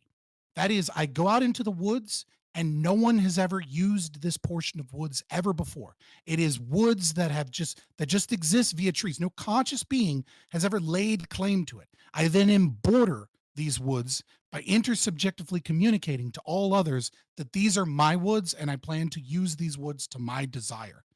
The baby cannot be homesteaded because the moment that the baby became a thing that was a discrete baby, it became a user. It doesn't matter how it was created. The trees, for example, are not the property of the tree. The acorn tree is not the property of the mother tree that dropped an acorn. It is its own thing. It doesn't own property because it can't justifiably own property because it's not a moral actor. The creation of said new moral actor it cannot be property of the parent because in its very creation, it created a thing that has that right to bodily autonomy. And again, I think that I'll go back to like what I stated earlier, which is that you can't do this. You can't say that you have a right over this thing because it creates itself and it has its own right to bodily autonomy. But again, that sounds to me like an assertion. That sounds to me like an assertion of you want, again, that sounds like, I know that we've discussed this before, and you're saying that this is a Mhm. logical axiom, and like I'm getting this more. Let me go back to like my notes here for a minute, but like this, I understand like why you're saying this. Okay, you're Let me saying try a different way. if Let me one try a wants different to, way. I well, think hang we're on, stuck on this. let me go through this again. So you said right to bodily autonomy if you want to be logically consistent, okay, and if you Mhm. want to have a Yes. logically consistent system of ethics, that right, therefore, you have the right to bodily autonomy. That's what you're saying, correct? Mhm. Okay, and the Yes. basis for it, okay, so here's my, and again, we're going to a postmodern. What does it mean for a system to be ethical? So that's a question right off the bat, right? What does it mean? Because Yeah, I that's could where I want to offer, go. I yeah, want to go yeah, there. I want to go right. there. Right. But just a couple of things. So one, what does it mean for there to be an ethical system, right? I don't agree that every system is ethical or different or cultural or whatever that is. I don't believe I don't believe in cultural relativism, right? I think that if you have to have a system of ethics, it should be something that is consistent, right? I would like that to be true. However, we have to face the fact that I could offer you an ethical system that would be excoriate people, that would abuse people. It might not be a ethical system under which people flourish, but it would be an ethical system, right? So if I offered Well, it you would be Dexter's, invalid. It would be invalid and therefore not true. well, it would be evil. I don't know that necessarily it would be invalid. I don't It would know, be invalid. like, why That is though. my Like, claim. okay, well, I'll get into it. So what okay. is so okay. So what is conflict? What do you think conflict is? It's when two people have a disagreement. Yeah, but specifically they have a disagreement. Conflict arises when they have a disagreement on how to utilize scarce resources towards opposing means, right? Because like if I disagree with you um on like whether or not the sky is blue, we don't really have a conflict because you're only choosing to have a conflict if you want to argue with me about whether or not the sky is blue. The moment that you want to argue with me about whether or not the sky is blue, you're trying to use scarce resources towards opposing means. The scarce resource in question would be my thoughts, right? I believe something that's wrong, and you want to disabuse me of this notion, right? You want to prove to me that just like my eyes, the sky is fucking blue. You're being stupid, right? Like I know my eyes are blue. Look at my eyes. Okay, now look at the sky. See how they're the same color, right? Like you're trying to. That's where the conflict arises. If you choose to not care any longer, then you leave, right? And it doesn't matter. The conflict is resolved because you no longer care. So when you have a conflict, and it's better if we use it with material possessions. So, Rob and Crusoe are stranded on a desert island. And there are some sticks that can be used either to make rafts or they can be used to make fishing poles, right? So Rob grabs a stick and decides he's going to turn it into a fishing pole because he wants to eat. And Crusoe, later, the second user, comes and says, I need that stick in order to build the raft.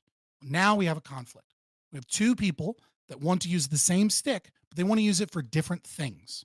This is the reason why collective ownership cannot be valid, because it's conflict inducing. Because it's not possible for Rob and Crusoe to both use the stick towards their project. One of them has to win. It's not possible that Rob can whittle the stick down so that it's more bendable and pliable to use as a fishing rod, and at the same time that now whittled down stick can be used as a raft, because if it's whittled down, it no longer can be used as part of the raft. And so one of them has to win. Now we can engage in argumentation and have a debate about it, and hopefully one of us agrees and the conflict is resolved. Or one person can use violence. Might makes right. Crusoe can beat the shit out of Rob until he's almost dead and then take the fucking stick. Okay? Or again, there is argumentation. Someone gives up, argumentation, violence. Now, fraud, I would say, is some form of violence, but you can put that in a fourth category if you so choose. Now, this is where conflict arises, and an ethical system is designed to reduce conflict, to give rules as a means of circumnavigating conflict. Would you agree that an ethical framework is one such that it gives rules by people to live by so that we reduce conflict?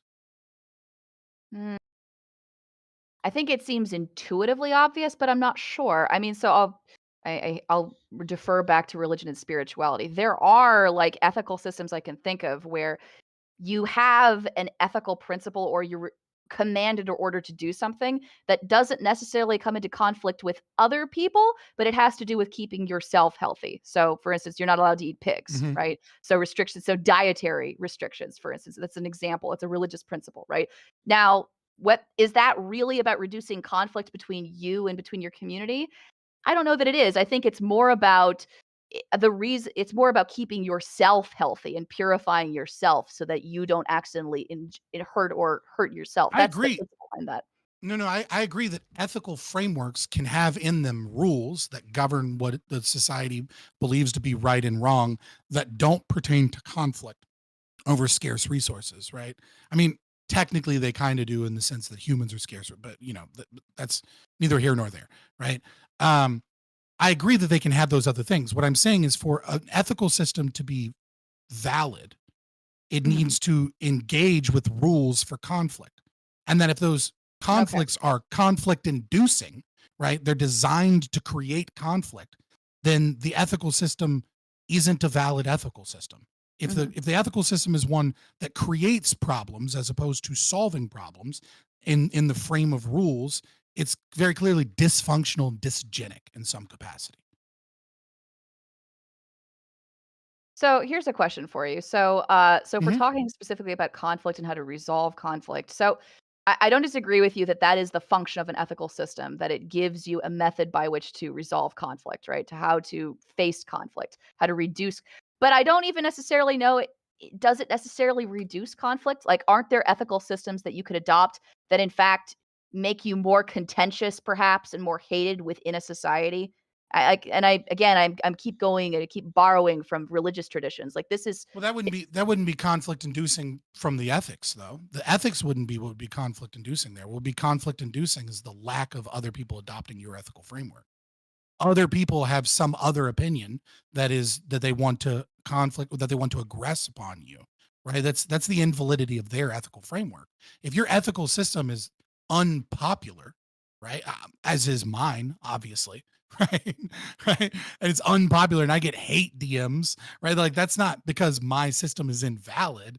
That's just because people are shitty and they want to send hate DMs because they don't like me, because they don't mhm. want to, I don't know, You're engage with my arguments as they well, are. I and I agree with you, right? Like that doesn't necessarily mean that the ethical system you have is bad or is invalid just because everyone hates you around you, right? And I agree with you, but that's not what I'm saying. What I'm saying is if the point of an ethical system is to reduce conflict, it can't Mhm. simply be to reduce conflict with like I'll just use you, you with other libertarians like who like you want to have these conversations with. It has to be to reduce conflict with everyone across the board. So if you're somebody who's so again Yes, I agree. spiritual yeah, so if I'm Catholic, right, I Mhm. think that it's just as wrong for a non-Catholic to have an abortion as it is for me to have an abortion, because it has to be on that same principle regardless of whether or not you're a believer or not, correct? Well, yeah, that's a Like, moral belief. That's not per se an ethical well, system. That's fair pertaining to enough, the ethics. Yeah. but yeah, but the point still stands, right? That it's about Mhm. reducing Yeah. conflict for everyone that you interact with, not just for people who are within your circle that accept your Right. system of ethics. So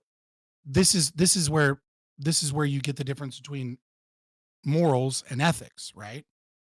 Is that you can look at something and say this is morally wrong, but an ethical framework is a structure by which at least three people agree to, right?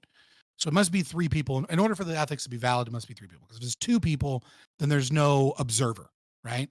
And so there's no, it has to be at least person A, person B, observer in order for an ethical system to be valid. And it has to be conflict reducing. If it's conflict inducing, sure, you can adopt it, but it's not a system of ethics. What it is it's a system of conflict inducing rules that you've agreed to follow that is dysgenic and will eventually fall apart via in some form of game theory, right? Because it requires coercion and it requires violence in order to maintain the dysgenic system. And if it requires coercion and requires violence against unwilling participants, it is by its very nature illogical because it's violating that very same principle of argumentation, which is conflict reduction is argumentation. The moment that you engage in conflict reduction, you automatically create the moral principle that it is preferable for you to engage in honest conversation and to attempt to convince me of your position via honest conversation as opposed to using violence and lies.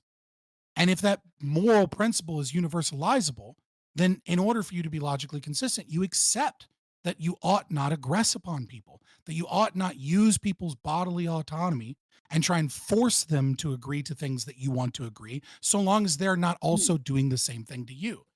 The very fact that we're debating right now is you agreeing that you want to change my opinion, or at the very least, change the audience's opinion via some form of entertainment or whatever.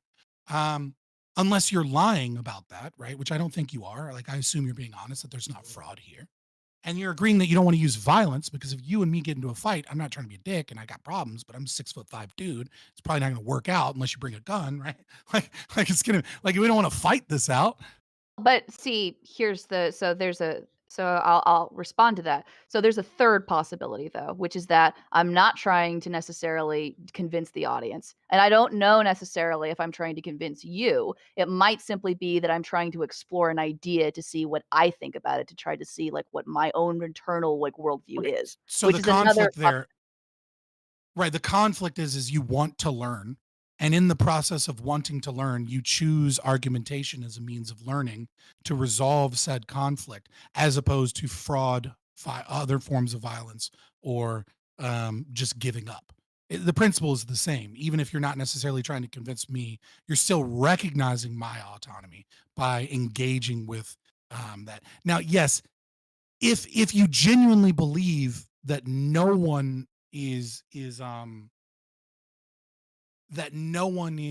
malleable here, and that you're not trying to convince a single person to change their opinion, it might not be argumentation in that regards, but then it's an internal conflict, and it doesn't matter towards ethics anyways, because we're talking about you just kind of using me as a tool um to resolve an internal conflict. And I'm giving um uh I'm affirming nonviolence. You're not necessarily affirming nonviolence in an ethical way, but it doesn't really matter because you're not actually arguing for anything.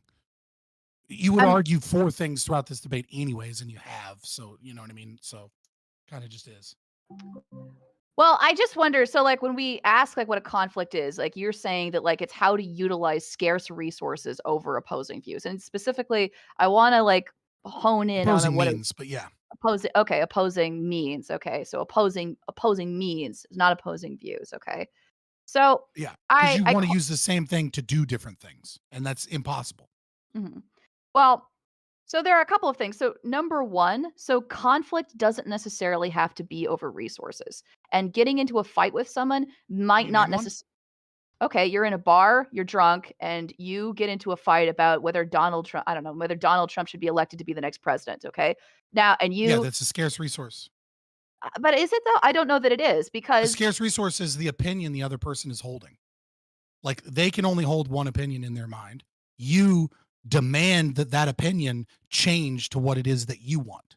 So they want to believe one thing and you want to believe a different thing. The scarce resource is their opinion of Donald J. Trump, one way or the other. And then you're willing to get into a fight to try and stop them from believing what it is that they believe, as opposed to just walking away and accepting Mhm, that they own their body, they own their opinions, and mhm, their opinions are whatever their opinions are, and you're not going to change their opinions, so walk away. You could walk away. You could engage in argumentation to try and mhm, convince them, hey, here's 10 reasons why I don't like Donald Trump, and here's the actual evidence. Like, you should look at it. And then maybe they change their opinion, or you get into a fucking fist fight and you use violence, or like I said, the fourth option, use fraud, and you start making up shit and you start feeding them drinks, and they're so drunk and you keep making up shit that they believe what you want them to believe anyways, based off of all the lies that you told them. mhm. So in that case, like, so again, let's go back to the definition of conflict, which is how to utilize scarce resources. Okay, so fair enough. So maybe somebody else's opinion or mind might be a resource. But suppose, for instance, so I don't know, like That's the suppose, basis for intellectual property, right? Like, obviously the mind is a scarce resource. well, but let's interrogate that though. So let's suppose, like, again, you're drunk.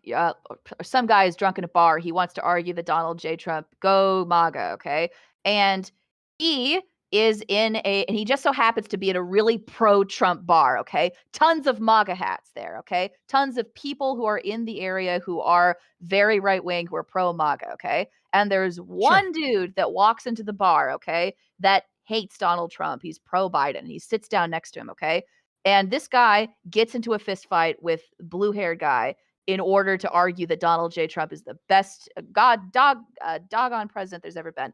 Is it a scarce resource at that point? It's not scarce anymore because the majority opinion of that community is pro-Trump at that point. So it wouldn't be a scarce resource. So if is it just, and it's a henpecking point, but if it's just how to utilize resources over opposing means, that, I mean, we can go to that, but the scarcity of it doesn't No, necessarily it's seem to still a hold scarce true. resource because it's only one person's opinion. Like, other people can share a similar opinion. That's fine, right? Reputation But reputation is in a scarce resource because it's held in the individual mind of each individual person.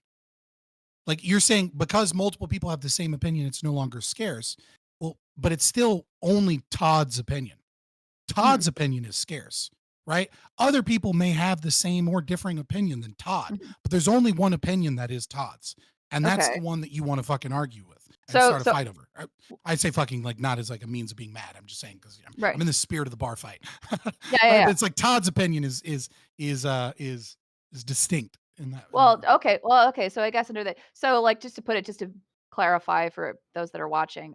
So suppose, for instance, you are, I don't know, let's say you're in Beverly Hills, okay? You're in a neighborhood of millionaires, okay? And there's one person that lives down the road that is in the poorest, that's in a really poor house, okay? It's not well Right. established, okay? He doesn't make a lot of money, okay? So me, like the queen of Beverly Hills, Lisa Vanderpump, I go to this person's house. Everyone else is super wealthy, but then I go and I rob this guy of all of his stuff, right? That's not a Mhm. scarce, it's still a resource I'm taking from him, but it's not a scarce resource. I have plenty of Yes, it money. is. You're saying it's a scarce resource because it's Todd's house, even though Okay, everyone how else is much in it? money exists in the world? I have no idea. 'Cause I you mean, right, right, but you would agree that there's a finite amount of gold in the world, right? of course, but like that's not what we're That talking makes it about. scarce. Okay, so the fact that it's finite. Okay, so I'll So like adjust so with so that. we don't live so like we don't live in the Star Trek utopia, right? Where material can be made from nothing. Yes, I understand So that. Like so I so so like there are rich people and there are poor people. Well, why? Why do poor people exist? Well, because of scarcity.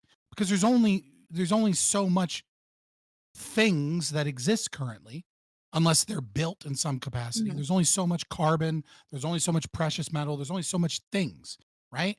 If if mhm, if if there was an infinite amount of sticks on the island to make a to make a raft with or to make a fishing pole with, right? mhm, And sticks required not even a thought, just the moment that you desired a stick, the stick popped into your hand, then there mhm, would be no conflict over the stick on the island, right? Because mhm, the moment he desired a stick, boom, he had a fishing pole stick in his hand. And the moment he desired a raft, boom, it was in his hand. There was never a desire to use Rob's stick because you couldn't, because the way the world worked for whatever reason made it impossible. Because there are finite sticks, it doesn't matter if there are 100 sticks on the island. mhm, Rob needs 100 sticks to make a raft. 99 sticks don't make a raft. He needs that mhm, stick.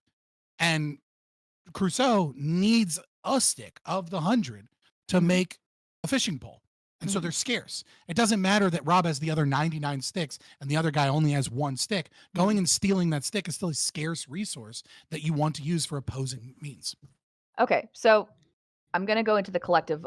So okay, so that makes sense. So how to utilize finite Mhm. resources with opposing views. That makes a little. I just And wanted that's to basically what clarify. every economic system is designed for, right? It's like it's how do we distribute resources because Right. we live in a world with scarcity. What Okay. So capitalism is, it's what socialism is, etc.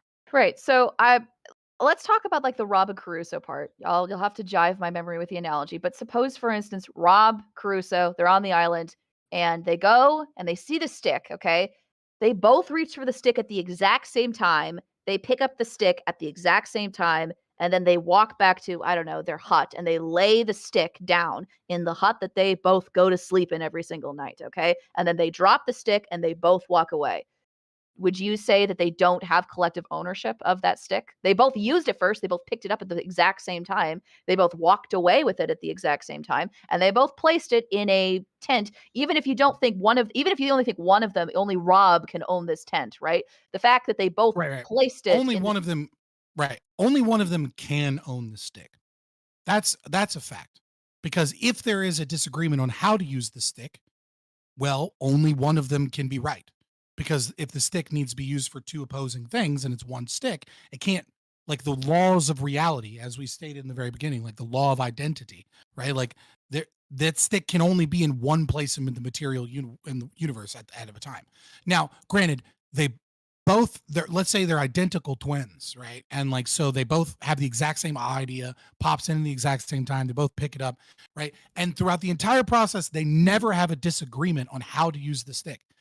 It is true that in the kind of objective world, one of them is the owner of the stick, but no conflict occurred because they never attempted to use the stick towards opposing means.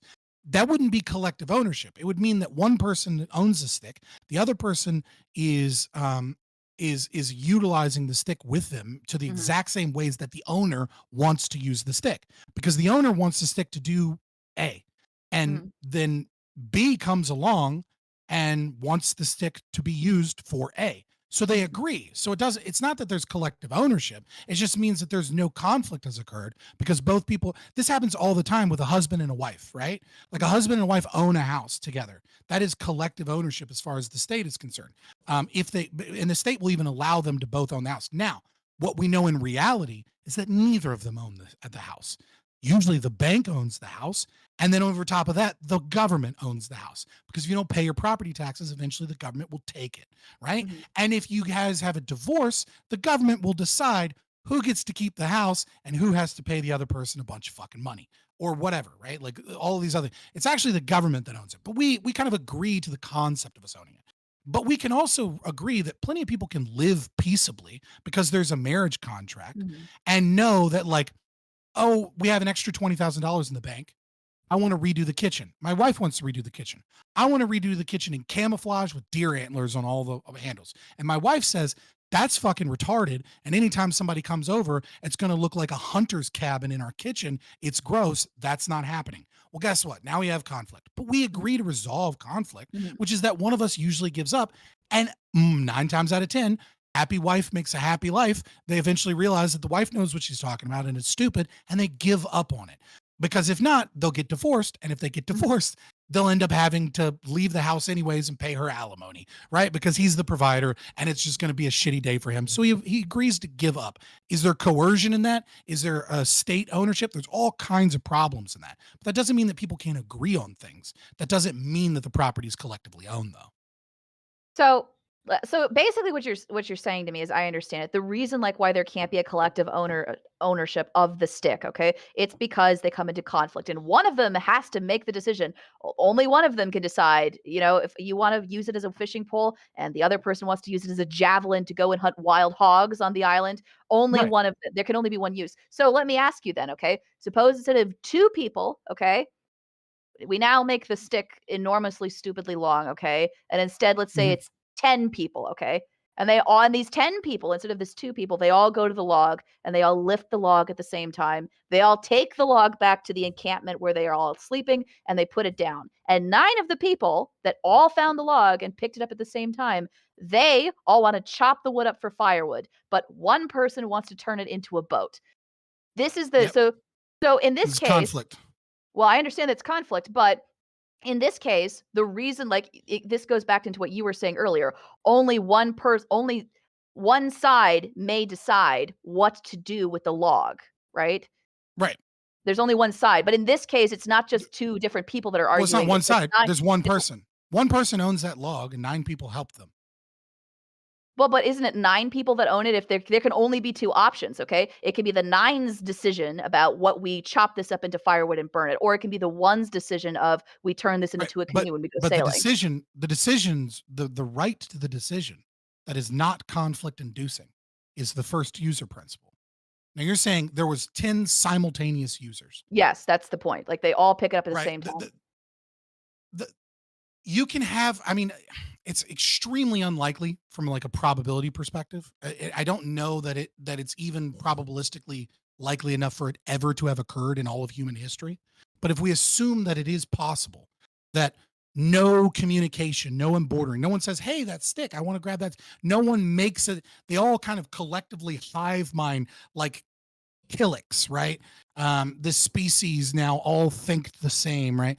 Like whatever, like they all collectively hive mind do it, right? Then what we get there would be, you might be able to consider that common property.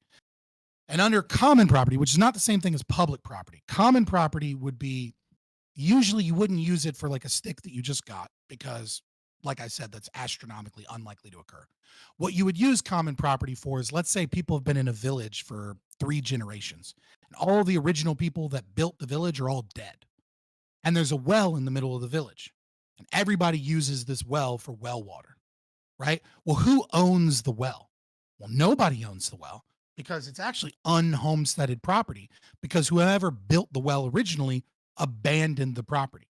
Hmm. Now, anybody can go up to the well at any moment and say, actually, this is my well. Fuck all of you. None of you get water. And then you would say, well, that's kind of an absurd conflict inducing system, isn't it? Like, that's not ethical. That's actually conflict inducing because everybody was happy utilizing the common property of the well water. And so what we recognize is that there are multiple users, but there's no established homestead person. There's no established first user. Instead, what you have is multiple collective users of a property, but they don't collectively own the property because they don't own the well itself, because they didn't build the well and it's not exclusively theirs. They don't have a right to exclude other people, right? It's not like the stick where I can say, fuck you, this is my stick, because now there's like this collective kind of thing. And so the way that this is resolved is that it is true that anybody can come and grab that well, and they can build a better well if they so choose, but they have to maintain what access was given by other people that were already utilizing it as common property. But as new people come in, they have no right to use the well. And if I build a well, let's say that gives triple the water that the old well used to give, like a fancy new well that digs deeper into the ground, right? I can sell all the excess water because I said this was mine. I built a better well, and now I can sell excess water.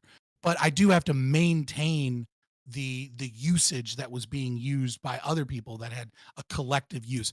But again, this is fairly rare, and this is also controversial. Common property is very controversial. Hoppe makes an argument for it in public, common, private property, and the rationalization for the total privatization of property. I believe it's the title. You can look it up.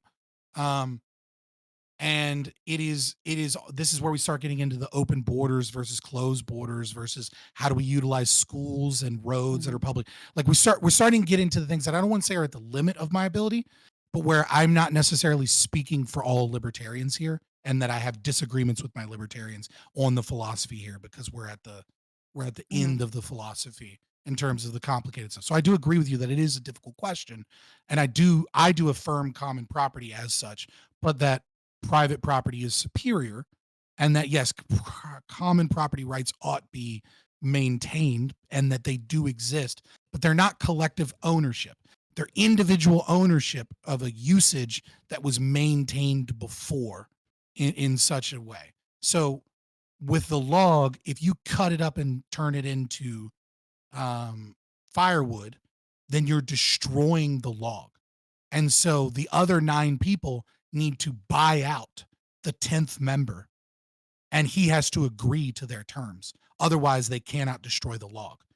That's the difference between private property and common property, because they have to maintain the right that he had because they all had similar rights to the thing. But if they destroy the thing, then they need to buy him out in some capacity. Hmm. So in that case, like, so as it applies to roads, as it applies, I know that you're against public schools. I don't know if you're against. I think you're against taxation completely. Correct? Is that fair to say? I'm not against voluntary taxation, but then that's not taxation really. Like I'm not against 100 people getting together and voluntarily buying a plot of land and then saying we're going to take 10% of everything that everybody makes so that we can build this thing. And if Right. everybody agrees to it, it's fine. But if one person disagrees, they don't get to then go. Because I mean, like we can use the log, we can use taxation the same way, right? Like there's the reason it's the log, right? And taxation, the reason these things are different is because let's change the log into a person, right? And this is Hmm. what makes property and bodily autonomy different, right? Because you said there's 10 people and they all agree that they want to use the log. Well, what if 10 people all agree they want to use the person's body, right? If Hmm. 10 people all say we want to rape this person, right? It's not an ethical system. Even if 10 people say, well, we have the will of the people, right? There's Hmm. 11 people present, 10 out of the 11, or let's say there's 10 people present, 9, 11, Hmm. 90%, right? 12% of people in America are young earth creationists. Hmm. So if you believe in democracy, you absolutely believe that these 9 people have the right to rape this woman brutally to death and never give her a proper burial and then rape her corpse because they want to. And it's 90% say it's okay. Well, no, there's a conflict there, right? And then that ethical system is invalid because it's conflict inducing, because it violates that person's bodily autonomy. Hmm. That makes it invalid. It's not, you can't claim that that's morally good to gang rape a woman to death because 90% said it was okay. And yet that's a much higher percentage than almost any democratic system we have in the world today. Hmm. So let's go into the question of corpses, right? So when we're discussing bodily autonomy, again, I'm assuming that you, I don't want to misquote you, like I'm assuming that means unique, distinct moral agents that belong to a species of moral agents based on a potentiality of consciousness. So a dead person, for instance, right? So Yeah. suppose the 9 people, they all find a dead person in the woods and they need blood donations, they need kidney donations, they want to basically harvest the body for organs to Yeah. then distribute. Do you think there's anything Yeah, you're ethically good. wrong with that? You think that's fine? Yeah, I mean, you can. I mean, I would have moral qualms with it, Mhm. right? Like I would have a moral issue with people disgracing bodies. Mhm. I think most people agree that it is Right. their moral preference that bodies not be distributed. But in terms of ethics, Mhm. in terms of conflict inducing, right? Um, Mhm. this is who owns the body would be the family member. Right. Um, just like you Well, own the will. It reverts to property the moment that it's no longer a conscious being, and it's incapable of consciousness. It's dead. When you're dead, you're dead. so we can go back to that, but that's a point that I'm gonna write down. Okay. So the Yeah, it's moment, fine. yeah, the moment consciousness, and this is going really long. I apologize. I know we've been here for a while. I enjoy it. It's Just fine. I, I don't yeah. have anything else going on today Okay. So other than some editing work. let's see. So okay. So fair enough. So, we're the reason why we went down this rabbit hole was to discuss like an ethical system and an ethical system that reduces conflict. And I wanted to really define what we meant by conflict, define what we meant by resource, and define like why you think the collective ownership can't exist. It's because you think that only one person can make the decision over the use of this one thing, but there can in fact be such a thing as common property if the majority of people in the society come together and vote and they Right. want to do this particular thing, but But they they have to still buy can't out. use But they can't they still violate the other can't person's. use right. No, they can't use scarce resources towards opposing means. Mhm. They still Yes. can't do that. Right. So even though you can have common property, such as a well, Mhm. right? They can't destroy the well Mhm. when other Right. people want the well maintained. Right. Right. So this is the question here, like the ethical system that reduces conflict, right? So sure. Pardon me. And when we're thinking of an ethical system that requires coercion, and we're against the idea of coercion, I'm against the idea of coercion, right? But again, when we're thinking about ethical systems, I can think of a lot of ethical systems that reduce conflict by quite literally like fascism, right? Like unironically, right? Like you could reduce conflict simply by why like I It's understand like conflict why inducing. Yeah. not necessarily. Fascism is I conflict inducing. well, By definition, it it's has to be because it doesn't recognize the non-aggression principle or private property rights. right, but if we're talking about simply reducing conflict, reducing how to reducing like disagreements over how to utilize finite resources, like a very simple way to do that is to go and to blow someone's brains out. It's to kill them and then to take their property. That's Well, wrong. I that's think it's immoral, but that is a way to reduce conflict. It's to get rid of the people that disagree with you, right? That's right, and that doesn't work in ethical framework because in an ethical framework it requires an observer, right? So once you have a society of people and your rules are if you disagree, you can blow people's brains out and that's okay, right? Now you've instantiated a conflict inducing system. You've instantiated something that says that once there's a disagreement, don't argue, don't respect their bodily autonomy. We won't have a vote on it. We won't do any of that. What we'll do is we'll blow your brains out for the crime of disagreeing. And so yeah, it might like I well mean, you can it say might it's conflict reducing by getting rid of the people. Isn't really conflict reducing, right? You just got rid of the people. The conflict was there. The conflict was initiated. The conflict wasn't reduced. The conflict was simply resolved, and the way it was resolved was through murder. right. And It's I know unethical. It's illogical. I understand. Well, I think that it's immoral. I think that it's wrong. As far as whether or not it's unethical, it would depend on the ethical system, right? Like, I think that, like, this is something that I think that there I don't know. I think that there can be. This is a problem that I have. The issue that I have is that I am an atheist and I do treat like many of the things that I believe to be immoral as objective, even though I don't think there can be an objective basis behind it. So I recognize it's a flaw that I've had before and having religious conversations prior. So, but all is to say, right? Right. I, Your axiom is the circular axiom of empiricism. You don't really you kind of just flow, not knowing what to believe and going off of your moral preferences. Whereas the Christian's axiom is a faith-based one, right? Which is, God's real. God gives us logic. God gives us these laws. Follow these laws. Right.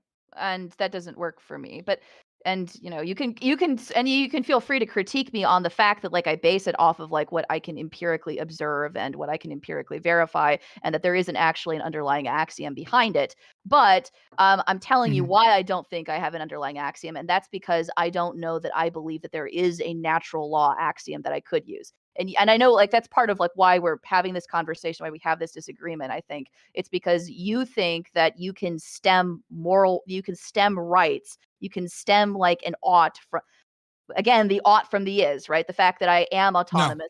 No, okay, so let me well, okay, just to be very clear, okay? So it stems from the idea that if you have bodily autonomy, then you have the ability to argue with other people. And if you have the capacity to argue with other people, you and you alone, you're establishing norms of conflict avoidance, okay? And you can't violate the non-aggression principle. And therefore, that is why you have the right to bodily autonomy. Is that it's fairly close, right? The main thing here is the is ought gap, right? And so this is why I said before, I don't bridge the is ought gap. I don't say one ought not violate bodily autonomy. One ought follow the non-aggression principle. mhm, I do say that in common conversation. And I mean, I guess you could call it a lie, if you will. It's not really a lie. It's mostly like I don't say super complicated things in common talks because like it would be annoying like it would be so pretentious of me to constantly say one ought follow the non-aggression principle if they so choose that their ethical framework that they design be logical, and ethical frameworks must be logically consistent in order to be true because mhm, moral mhm, propositional claims that are the foundation of ethical systems mhm, must be universalizable and must be logically mhm, valid. If I said that every fucking time that someone said our tax is cool, like I would be a crazy person, mhm, right? But like that's technically what I mean is that like you don't get to justify violence. You don't get to justify taxes. You don't get to justify violations of the non-aggression principle as a mhm. logical ethical framework because it's fucking not. That's what I mean. It's not Okay. logical. Okay. So I want to. I'm sorry, we kind of went on a tangent, but I want to go back to the It's ethical fine. system reduction of conflicts, right? When you say reduction of conflict, do you just mean the total amount of conflict within the society at large, or do you mean just the individual disagreements of conflict? So, What I mean to say is that I don't care about the numbers of conflicts. I don't care about going from one system to another where one is a 15% reduction and the other is a 30% reduction. What I'm saying is that the purpose of ethics is to resolve conflicts. That is the entire purpose, is to resolve what is right and wrong in a collective and determine rules based off of what is right and wrong. And that if your system is by definition conflict inducing because it attempts to make things right, or sorry, it attempts to say that it is right to do something that is logically unjustifiable and conflict inducing, then it is not a valid ethical framework. It doesn't matter if it's 10% better as far as the consequentialists are mhm, concerned, or let's say it's like lactoid, right? Where it doesn't matter that it is better at reducing property issues or things that I value. It's still an illogical and thus unethical framework if it intentionally induces property rights violations or violations of bodily autonomy. mhm. Okay, so the reason like why I asked was because like if the point of Of an course. ethical system is to reduce conflict, because and this again goes back to the fascism example, right? And this is actually this is just a point that I've had this disagreement with somebody who was deeply Islamic before, which is that when you look at some countries like Saudi Arabia, they have very low crime rates. They have very like at least reportedly anyway, who knows if it's actually Right, true or right, not. right, right. Right, but assuming let's just pretend for a minute that it is true, right? They have low rates of crime, they have low rates of violent crime, they have low rates of theft, but it's also an ethical system where it wasn't too long ago where you could have your hands chopped off. You could be beheaded like in Riyadh, in the capital So for like, violating the yeah. system, right? So the Yeah, I mean, reason like I certain punishments might seem barbaric, and they might actually be fine, right? But the thing here is that we define crime, as you kind of already pointed out, the one problem, which is that they're reporting it and they're lying. We all know they mhm, are.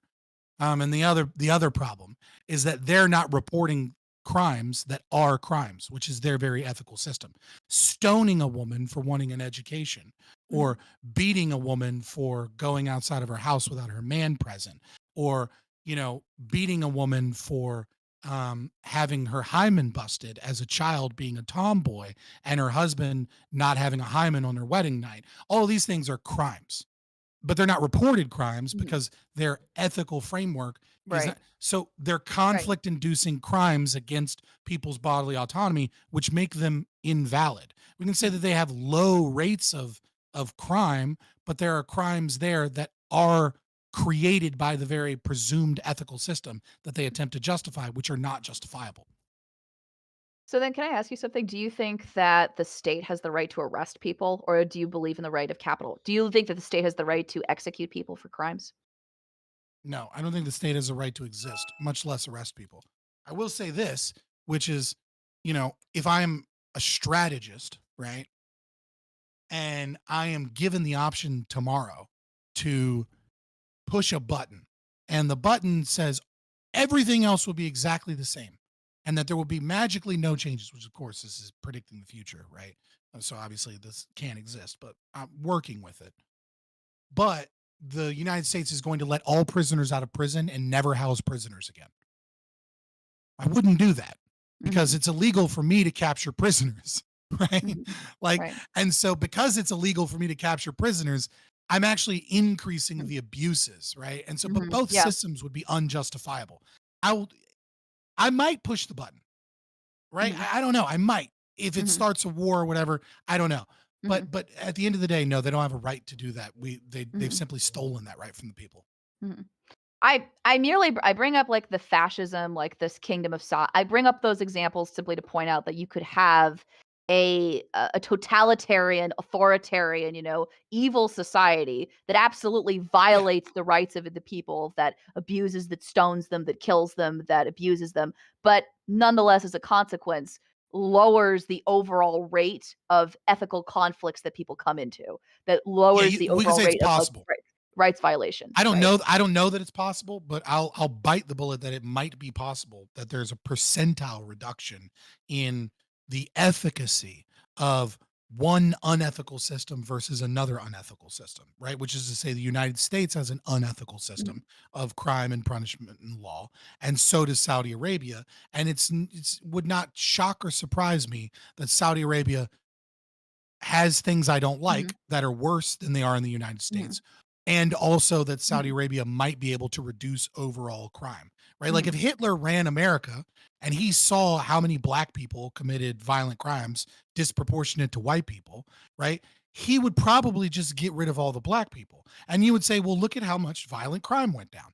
It's like, well, yeah, but also he mhm. genocided all the black people, Right, and right? that's Like, obviously it's obviously it's not I'm really a not reduction, right?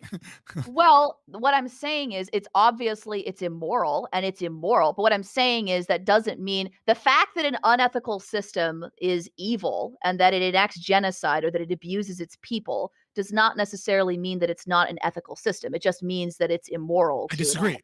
I think it's illogical.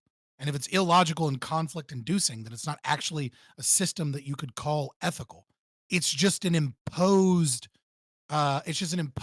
set of rules that violate logic, and it is without a doubt it is the system always is the law of the jungle.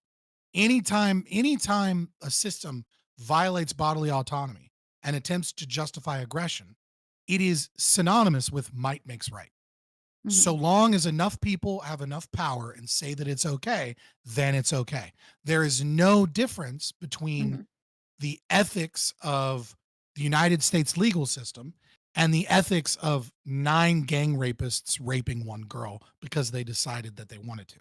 There's no difference between the United States criminal justice system and that in terms of its logical consistency. Mhm. Right. You can say there are less overall abuses than in terms of people's property, that there are that other systems like Russia, for example, are far worse, where if you attempt to protest, they'll put a Mhm. fake police officer next to you just so they can beat the shit out of you and throw you in the gulag for the crime of having an organized protest, even though you didn't even break the fucking law, right? Like there's no doubt that there will be worse systems in terms of overall abuses from a consequentialist framework, but they're both equally invalid and Mhm. by the very logic that they are conflict inducing and Mhm. violating against those things, and that they can't be justified logically because attempting to justify them can't be done So let me ask because you another it creates a performative contradiction.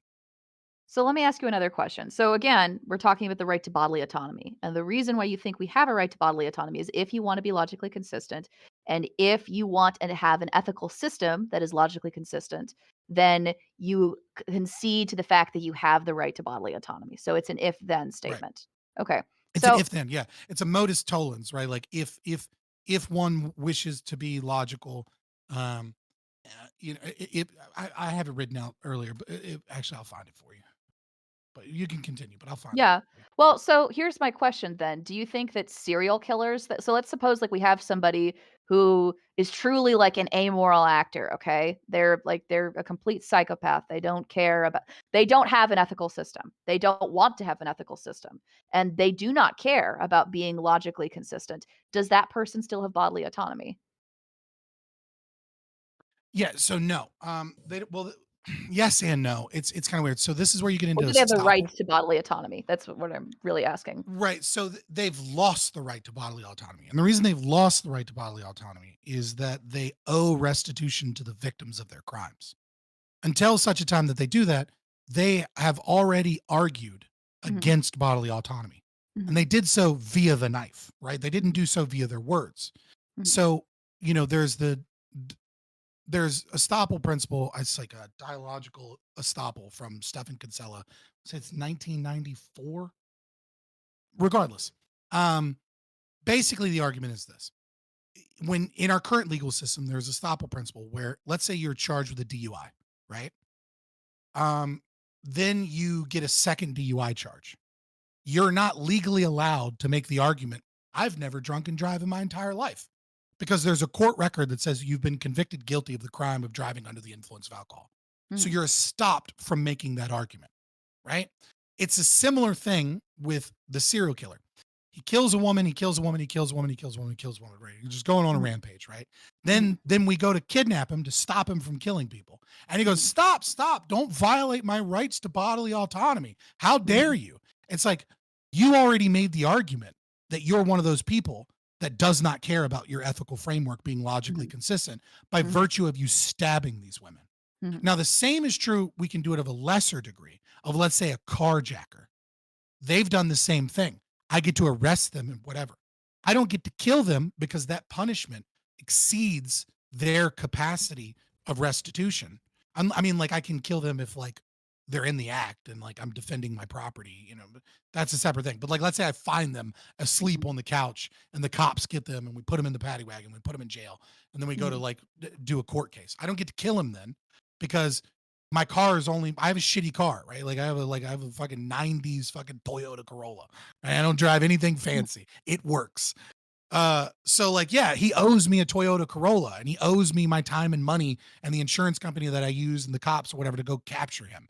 He owes me all that. But once he pays all that back, he can now logically argue that he has a right. He can, like, look, I paid for what I did. I'm sorry.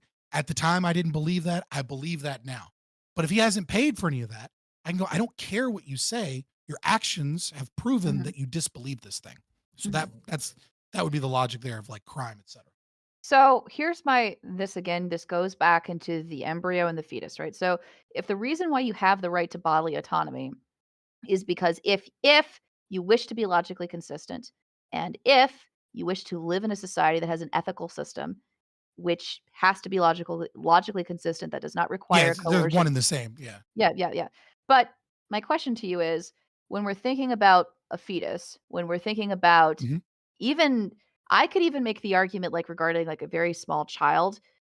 I don't know if I mean, just being on like, I don't know if the fetus has the capacity to wish to be I mean, I know that they don't have the capacity to wish to be logically consistent. They don't have the capacity to even to understand what an ethical system is. They don't have the Yes, capacity to I agree. understand what coercion Yeah. is. Well, but if that's the case, then you could say then that these children do not have the right to bodily autonomy, right? Because they don't have the It's very capacity. interesting. It's very interesting how many bullets you're willing to bite and how you're willing to walk through the philosophy with me. But you seem very, very married to this idea of like getting me on the abortion thing. I'm not. I don't know why. It's funny. But yeah, no, we already talked about this, right? Which is that it's their species. You don't by a speciation and potentiality, we recognize that. Mhm. They haven't they don't have the capacity to consent. They don't have the capacity to act in many many ways. They need a guardian to protect them so that they can grow and develop, right? And I said the same thing. I said if you make the argument that like it must start at 8 weeks, why not the argument of a 1 year old, right? Because a 1 year old's less conscious, less a Mhm. moral actor and capacity than a dog, right? And so if I can eat dogs and and that's fine, why can't I fucking eat babies? The thing there is the potentiality. It is the fact that they, by virtue of a speciation, they're given these rights, and that they haven't argued against them. They haven't acted. They're not stopped Mhm. from arguing for them. Their parents aren't because they're not Mhm. for the same reason that a mentally challenged person's not criminally liable for a crime. The child isn't.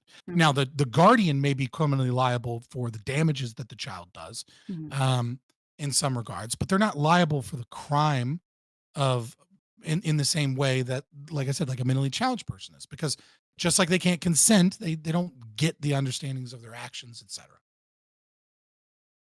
So again, so just to be very clear, I do not think that child enslavement or that like kids do not. I don't think, at least not from from a natural rights perspective. I don't know if that's true because I don't know that if I believe in natural rights. But just for the audience, so that everyone is aware, I'm not advocating But for you're the proving that you actual. do.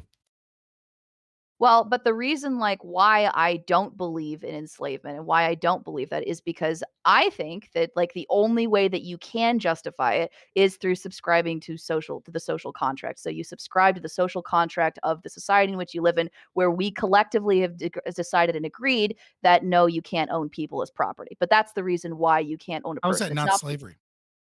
How is that not slavery? Yeah, how is that a non-slavery position? How is it a non-slavery position that you subscribe to the social contract theory and therefore that is what gives you rights? Well, your position, correct me if I'm wrong, is that might makes right. That so long as enough people with enough power agree to it, then we consider that an ethical framework.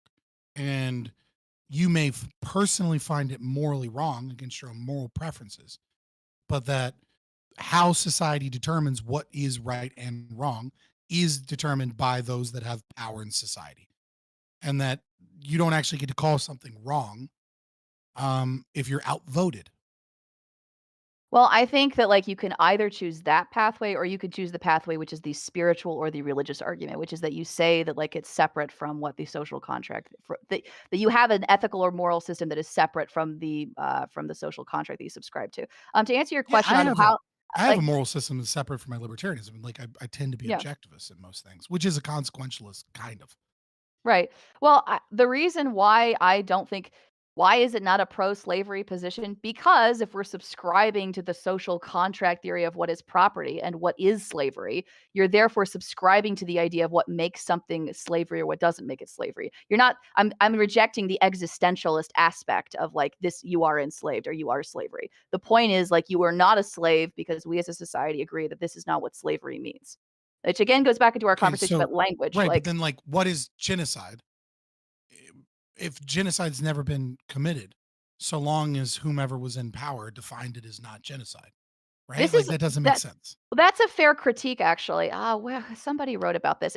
They critique the concept of human rights. I think it was Adorno, but I'm not sure.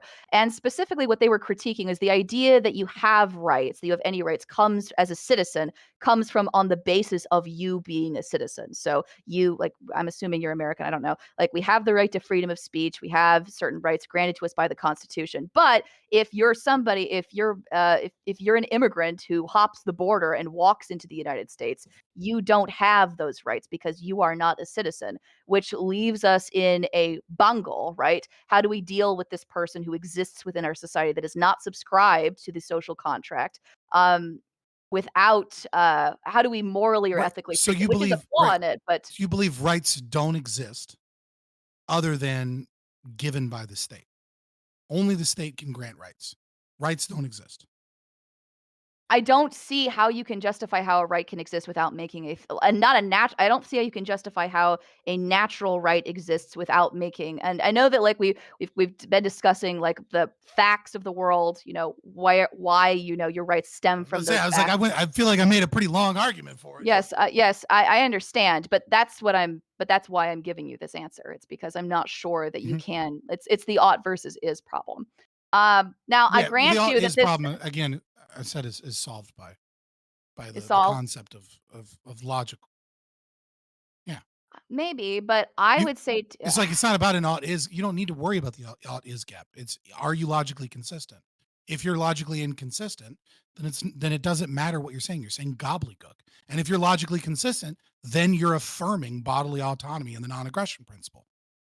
One cannot be logically inconsistent and also not affirm non-aggression principle and bodily autonomy. Not possible. It's a performative contradiction.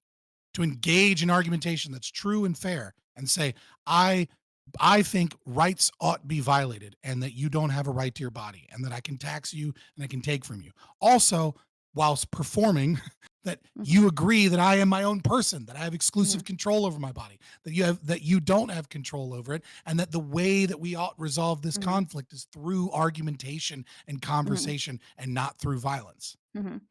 But again, like this, I mean, so I, like, explained to you, I bit the bullet earlier, like, you do have control over your own body. But just again, for the sake of Right. and I understand, like, existentially, like, yes, I am in control. Like, when I go and I pick up this, like, thing of lotion, right? Like, in that sense, that might be true, right? Mhm. However, right, you would agree, however, that, like, do you think people are malleable? Like, and forget about the fraud example, like, that's not what I mean. Like, what I mean is you can be unduly influenced by, let's say, let's not even say fraud, let's say extortion. You can be like, you've Well, mentioned coercion extortion would be earlier. violence. Extortion would be violence. Let's clean it up. Let's steel man your argument, right? And let's assume there's no extortion, there's no fraud. To give you the strongest example I can give you, let's go with you are a single mother. You have a job that finally pays the bills for the first time. And you are a secretary to a wealthy, powerful businessman, and Mhm, he makes passive, non-demanding sexual advances towards you. Is there an element of coercion completely separate, despite the fact that he never threatened your job? He mhm, never said he would get rid of you. He never said he wouldn't give you a raise. He never did anything wrong. He just simply said some comment about how sexy you looked in clothing. And there was no, for whatever reason, you didn't notice that there was no like violation that wasn't in like an HR clause in the contract, mhm, right?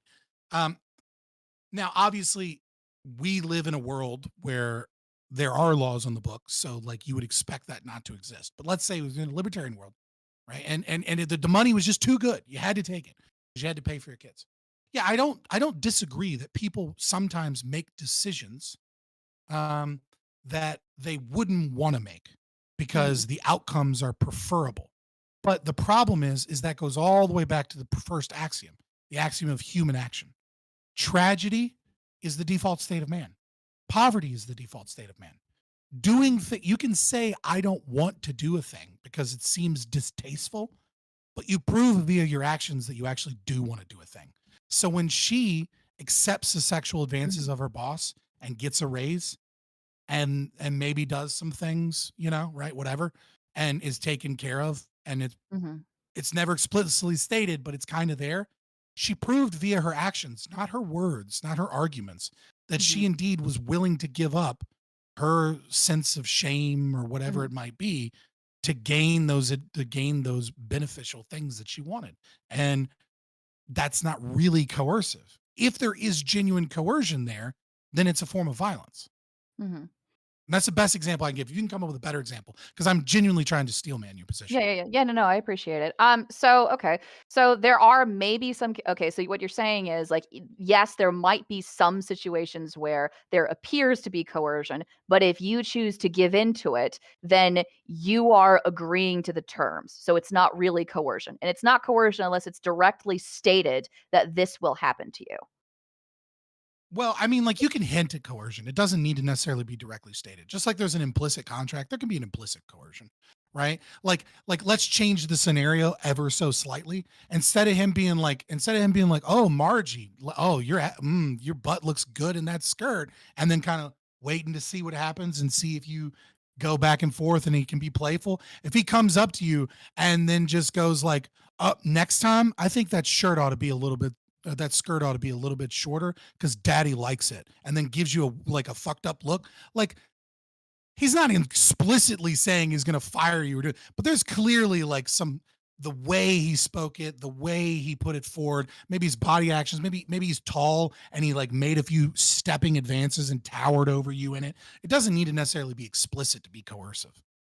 Okay. Like if there's an implied kind of like Mhm. wink, wink, nudge, nudge, I'll fuck Mhm. you up if you don't do what I tell you, it's still coercive.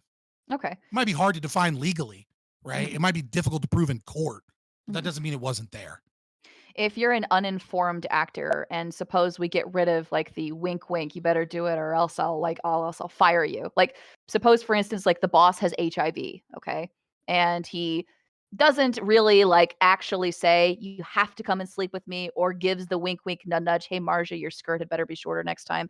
But he does heavily like flirt. He does heavily imply that it would be in her best interest to choose to dress more sexually in the office. And so she Right, right, right. chooses to right, and so she chooses to sleep with him because of this, right? And then afterwards she finds out, "Now I have HIV as a consequence." Do you think does that change it for you or does it not change it for you? Because she was uninformed before she I'm made the I'm decision. iffy. I'm iffy on STDs and that. And here's why. Like more this is where my ethics and my morals split, right? Morally I'm with you, right? Like I think that's a sleazeball. That's a piece of shit. If I found out about it, I'm not doing business with that guy. I want everyone to know what he did and what kind of a piece of shit. Like I want his name to be synonymous with Harvey Weinstein everywhere he goes. Ethically, to be logically consistent, if you're having sex with your boss and and your boss never coerces you and doesn't even imply coercion, he just flirts with you, and you're doing so and you're not asking questions, you're Mhm, not making sure this person is drug and disease free, etc. mhm, It's unfortunate, it's horrible, and I think it is immoral anti-life behavior that he's engaging in that I would consider to be wrong. But I mhm, can't prove that to be unethical. I can't prove that I have a right to use violence to stop him. mhm, I think he's a piece of shit and we should exclude him from society. mhm, But yeah, no, I don't think you could argue that it would be ethical to lock him in jail. mhm, You might be able to. It's a weird one because of disclosure. Like that's a gray area. But I mhm. don't. I think you would be unethical to claim that it is okay to arrest that person. Okay. Here's another question that I know I'm asking you thousands of questions, but, like, on the question of right I'll to do the bodily autonomy. libertarian Q&A. It's chill. Okay. So when we're thinking of the right to bodily autonomy, I know that like I began this with a very literal, like this is your body, this is my hands, this is my leg, this is my head, right? Do you extend that to the rights of the mind at all? So for instance, like if one wishes to be logically consistent and one wishes to recognize an ethical system and that ethical system has to be logically consistent, it can't imply coercion or violence of any Mhm. kind. Do you consider information or forcing someone to say something that they don't wanna say, or to attend a class that they don't want to attend, or to do everything. I don't think that I actually don't know if brainwashing Never actually is require your true. body. Well, Think about force you to go to a class, wouldn't that force your body? it does, but that's what I'm asking you is, like, are we just talking about you forcing to do the action, or could it also I'm using these examples because they're the closest thing we No, no, have. Yeah, yeah, I'm trying to understand. yeah, to somebody trying to control your thoughts. I mean, these and, like, most of the time, like, when we're thinking about, like, legislation or when we're thinking about arguments against thought control, usually it comes out this freedom of Okay, speech okay, I see what you're argument. saying. Yeah, I see what but you're saying. Like, yeah. is there a line, let's say, where like, Mhm, let's say I develop a technology based off of some science of like light yeah, and the way that different colors and shades and rhythms of light.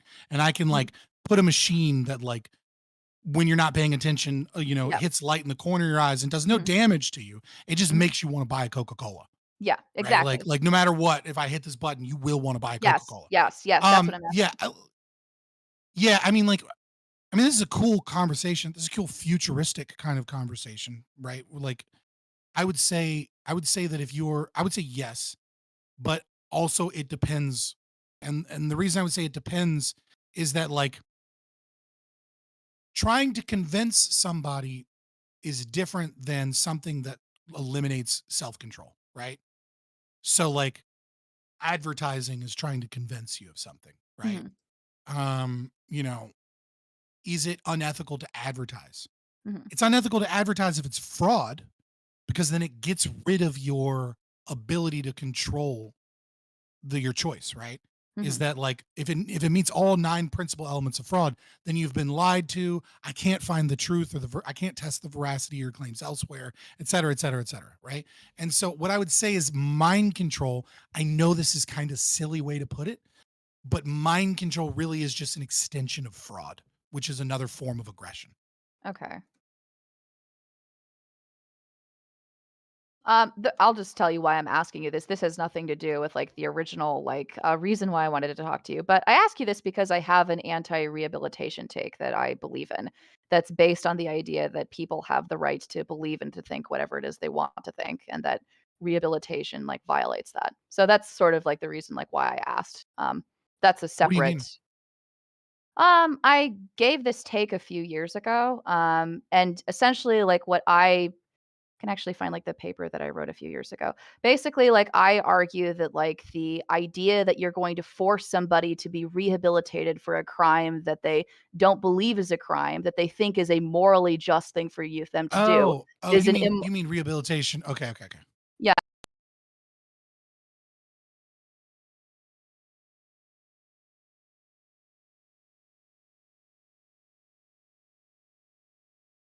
I was like, "What?" No, Yeah, go ahead. so for instance, like requiring somebody, so if you're in a state, for instance, where pot is illegal and you're arrested for pot, and then the judge tells you, I will lower your sentence and you don't have to go to jail for 6 months if you attend like 6 courses of Narcotics Anonymous. In exchange for that, like you don't have to go to jail. But you as an individual think that smoking pot is perfectly fine, and you don't think that it's wrong. You don't believe that it's wrong. I don't know. I think it should be allowed so long as it's voluntary. But don't you think I it's think I thought coercive?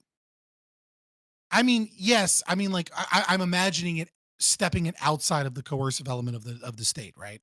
Which is like, let's say, so like Robert Murphy's Chaos Theory is a really good book about how to use legal systems without a state, like with rights enforcement agencies. And so, like, let's say you commit some crime, and then Mhm, society says wherever you live, they're like, you're fucking banished. You're not allowed to come in, right? mhm, Because you did this crime, whatever the crime is. And then society, your insurance company negotiates on your behalf and says they'll let you back in if you voluntarily check into this like prison for 3 months. mhm, And your insurance pay, this is part of your insurance payments. So it's already covered. So you go to this program, this rehabilitation program for 3 months, and then society will let you back in. If it's purely voluntary where you can go, no, fuck that. I'm not going. I'm going to go live out in a cabin in the woods. Or, yes, I would like to be re enter into society. I mhm, violated a contract before, and they're giving me the ability to mhm, make up for that by checking myself into this place so that I can be deemed like chill mhm. to hang out with people again, whatever it might be. Let's say, assume it's a minor crime. Um, yeah, I don't necessarily think that that's. Like, is it really coercive if it is a choice, and that choice is done based off of the fact that you've already lost your right to bodily autonomy, which is to say, you've lost some of your rights when you've committed those crimes. You don't. You might you lose your ability to argue that you Mhm. ought not be put in a cage when you rob But people at gunpoint, for example. but this is entirely dependent on whether or not you accept whether or not what you did should be a crime, whether or not it is an ethical violation, which is the reason why I bring up Yeah, but the that doesn't marijuana. matter, You don't think it right? Because somebody matters? could be crazy, Well, right? that's Like if true. somebody's crazy, they're not gonna believe that they did anything wrong, right? Right. No, I don't Everybody disagree in with you. prison's innocent. You know what I mean? I don't know if you know that. Well, I understand, like, what you're saying, but what I'm also saying is that if you genuinely believe okay, even if you're a crazy person, right, and you think it's within your full purview to pick up your knife and to stab that guy in the eye because he was the devil, okay, and he was giving you a weird Right. look and you had to get rid of him, okay, and Son that's of Sam. insane. You're right. Yeah, even if, like, you have somebody who's a crazy person who believes that, right? It's Mhm. still actually, I have like, in, like, the way that I've thought this through, like, the only exception that I make to this is if and only if the person in question is a person without agency. They're not a moral agent. They're not somebody that was in possession of full agency. So somebody that's not an adult or somebody that is actually crazy or somebody that's a mentally Right. disabled person, right? So people that But assume aren't setting those aside. Yeah, setting those aside. yes. Yeah, but setting those aside, if Someone you are believes that they were right in, let's say, robbing a liquor store, yes, they right? Like, genuinely fuck you, believe it's my that. liquor. Yes, that's what they believe, Mhm. right? But how would this argument not be exactly the same for putting them in jail? Why would it not be exactly the same? Because, well, I and this again goes to the social contract theory, which we can talk because you've subscribed because the social contract, at least in the United States, says that you can agree to be arrested, to be put in jail. But you also, I think, you have an implied Never signed right. any contract. Well, you agreed. I mean, we had this discussion like a few Right, weeks ago, right. right? Okay, so right, Yeah. so you believe it's voluntary to go to jail, but Hmm. it's not voluntary to do the other things that the justice system puts forward? Like, No, no, no, no, no. if you agree that the social contract theory stipulates that if you break crime, you do the time, right? Mhm.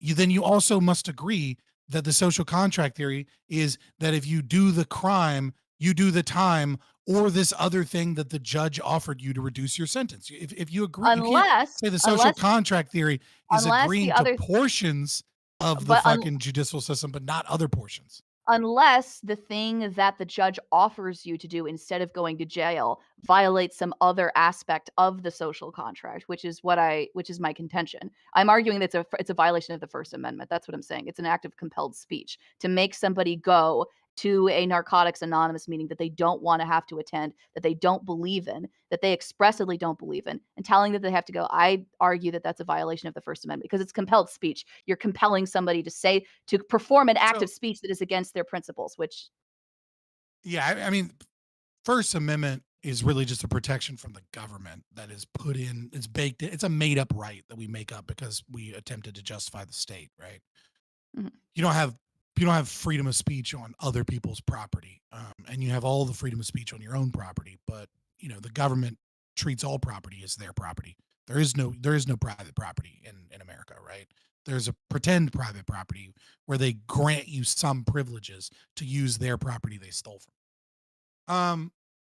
And I don't agree with social contract theory, obviously, because I don't think you can be coerced into accepting a contract.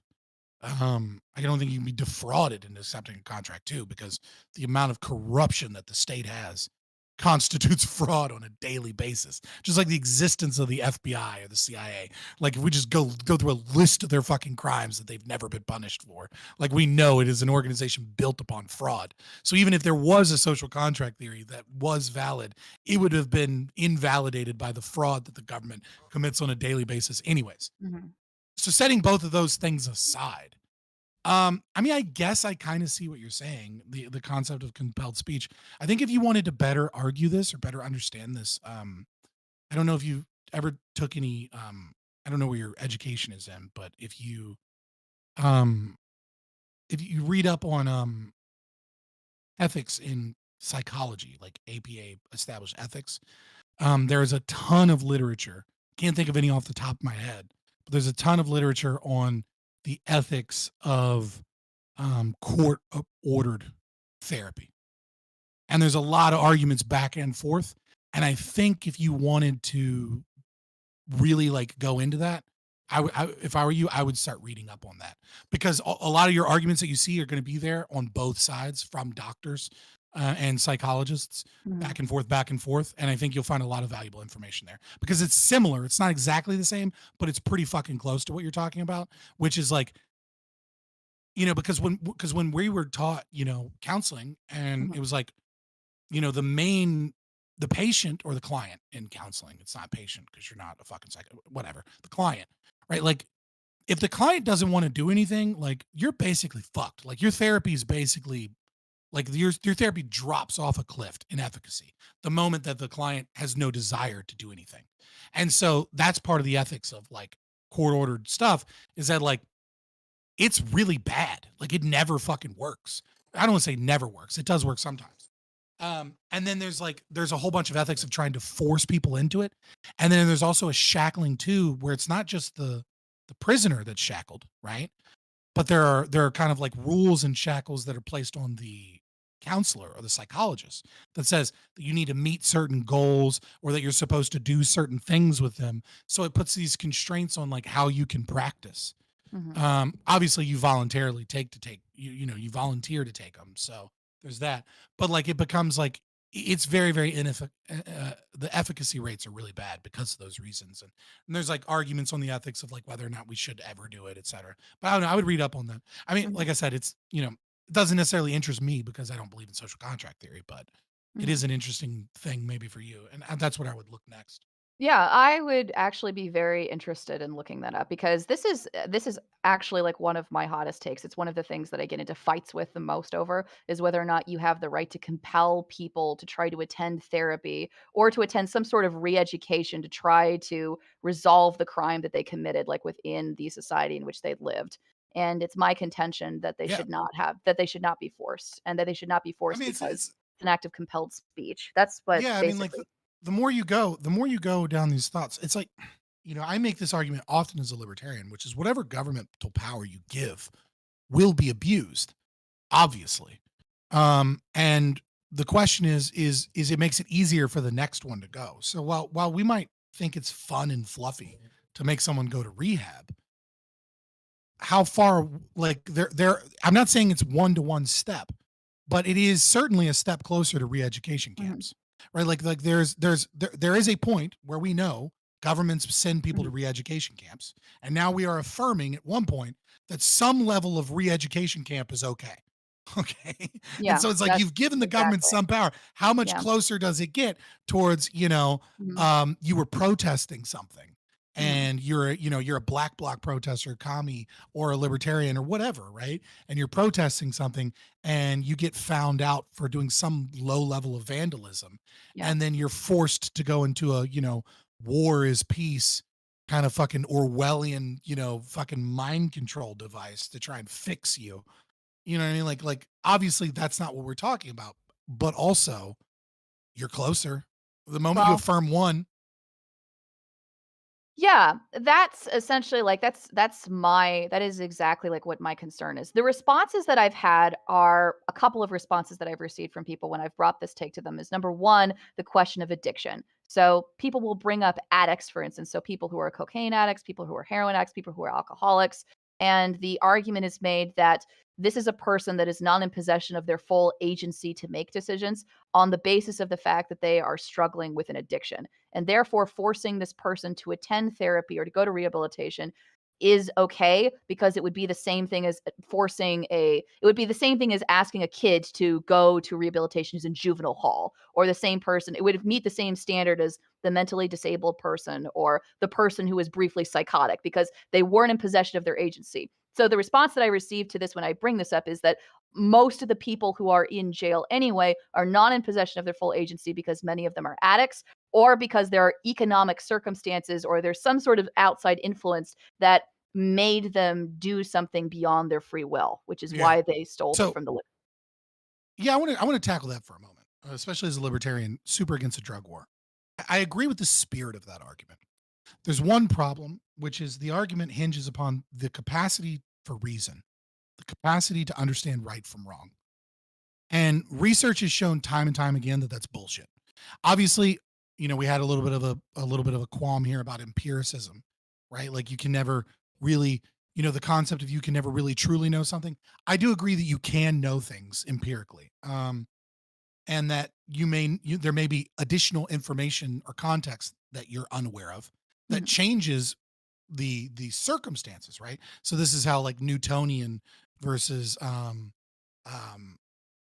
uh quantum physics, or not Newtonian physics versus Einsteinian physics, right? Mhm. It's like they're both true and they seem to contradict, but it's like actually no, Newtonian physics is right for everything on earth, right? Mhm. But then the physics from Einstein is showing things in a different domain. So lack of information is information.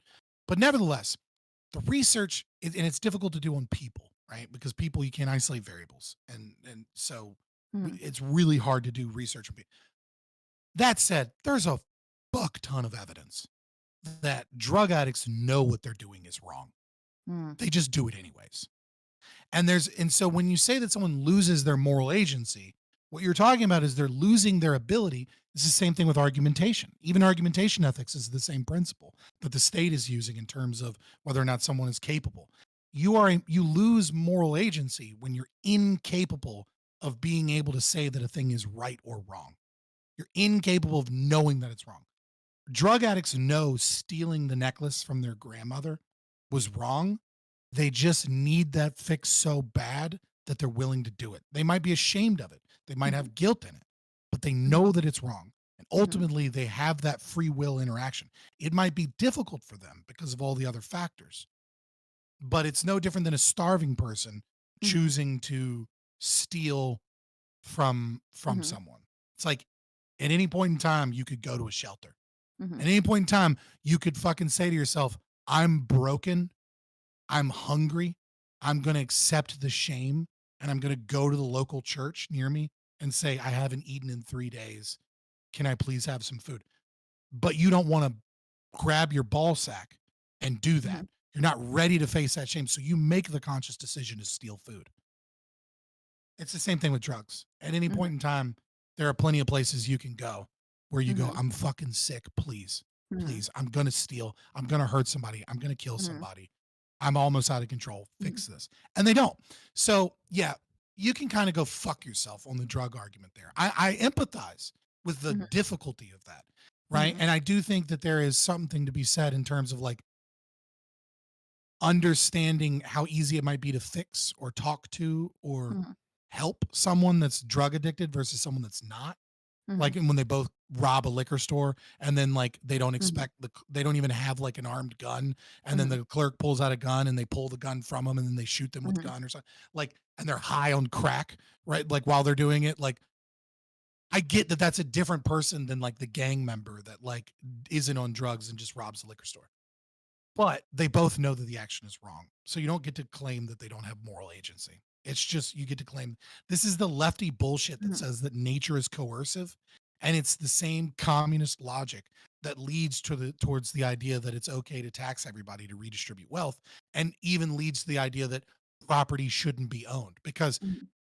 nature's coercive, the drugs are coercive, hurricanes are coercive, right? So all of a sudden we have this positive right to equality, we have this Mhm. positive right to same amount of resources, etc. Mhm. Nah, I'm gonna go fuck Well, themselves. Drug so addicts know what they're doing. but on the question of being a drug addict, right? So suppose, for instance, because let's suppose like we'll go back to the liquor store. The person doesn't steal the grandmother's necklace. They don't rob the liquor store. They don't shoot up a bank in order to fuel, I don't know, buying a Right. pound of methamphetamine. Are you Instead, saying they just got caught with drugs? they just got caught with drugs. Do you Yeah, it's think a that, like, victimless crime. It's not a crime. It's well, literally but not a crime.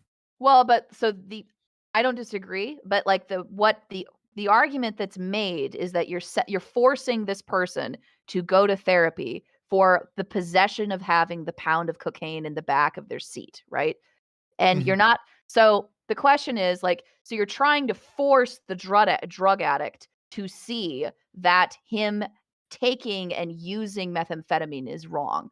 That's sort of the prince that's another wall that I Yeah, hit up no, against. no, I Yeah. mean, I get it. It's Yeah. it's the coercion of the state to try and change behavior, Yeah. right? I mean, it's them saying drug behavior is bad, so Mhm. we'll lock up people and we'll force them to go into things and we'll do all these things to try and get rid of um whilst simultaneously we'll do Iran Contra and we'll fund toppling, communist regimes that we don't like in South America with drug money that we're making, with funding the crack epidemic and all the guns, et cetera. Mhm. Of course, the fraud, right, that I mentioned again, right? So the government's doing all of the shady lies and bullshit on top of it.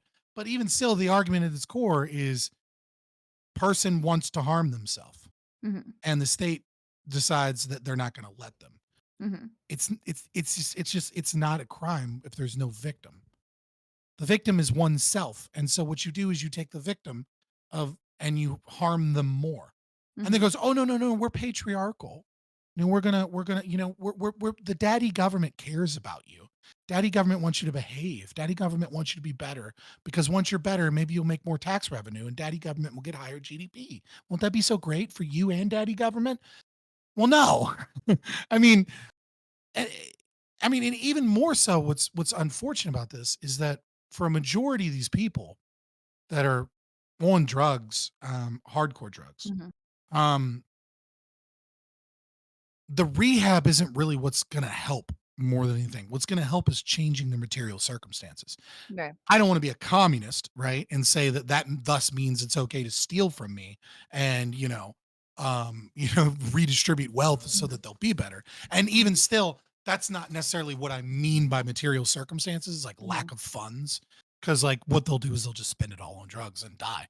But what I mean is that like they don't have a network, they don't Mhm. have friends, Yeah. they don't have Yeah.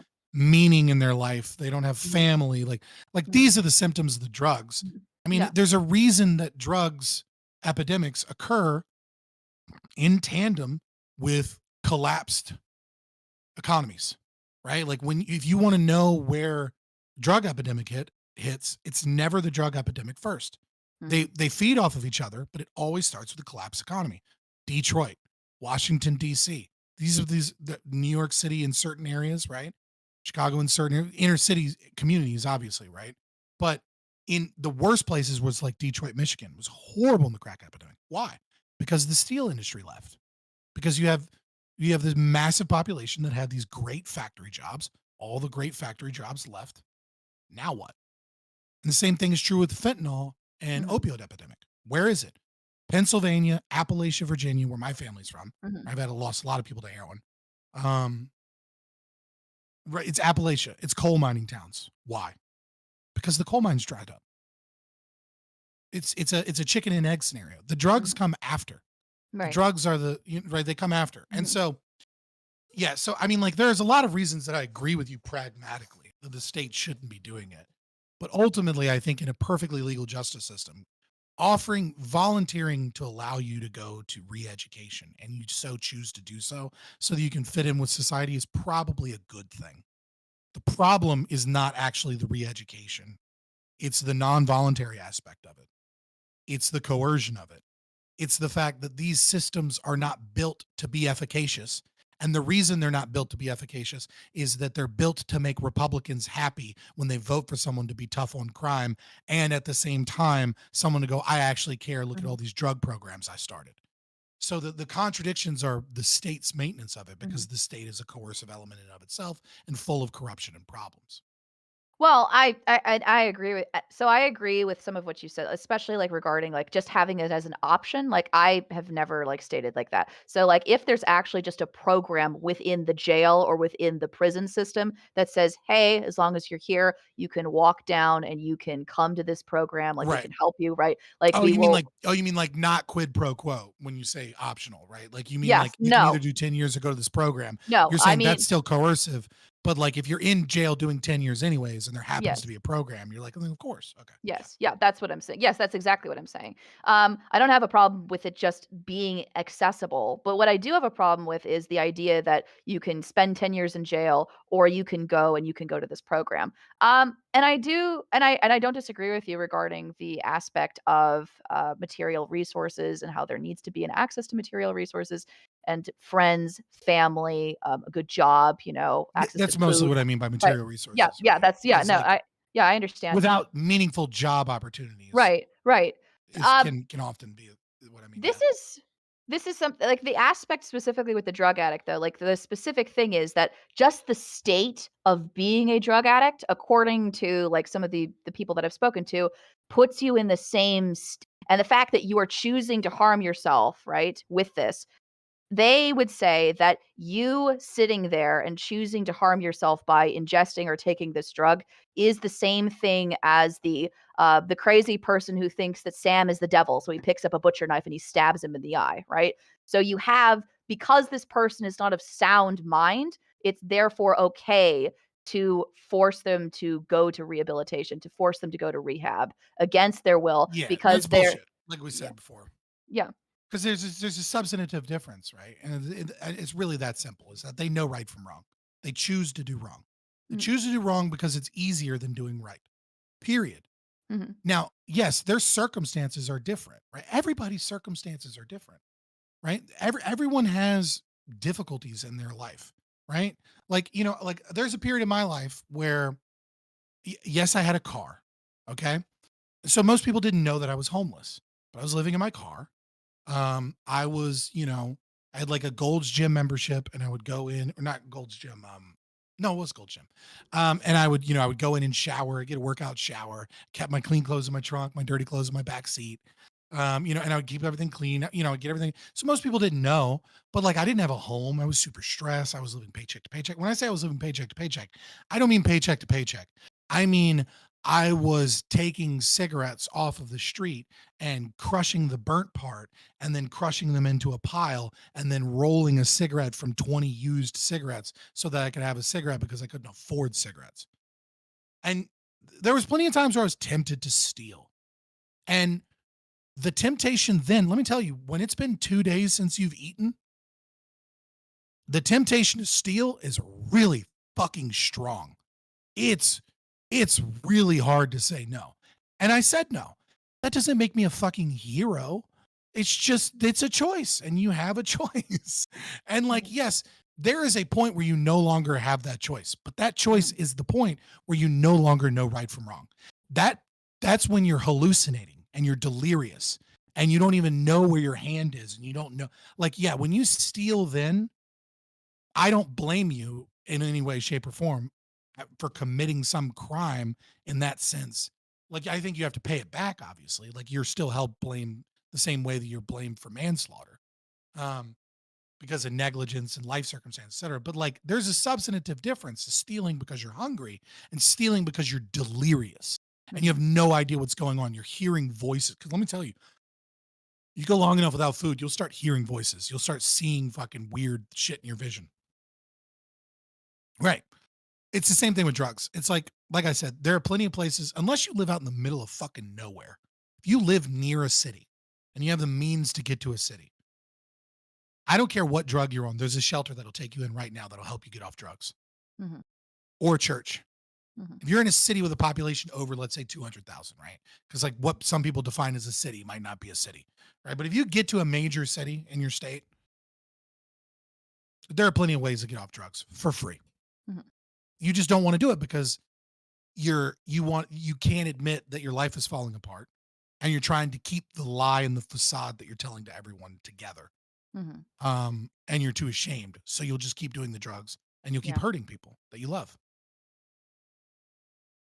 No, and I appreciate you, like, walking through this with me because I have had this is probably my least lefty take that I've ever had that in my life, and I have to tell you, it's not always fun to give this take and then to be dogpiled by 20 people when I try to walk through it.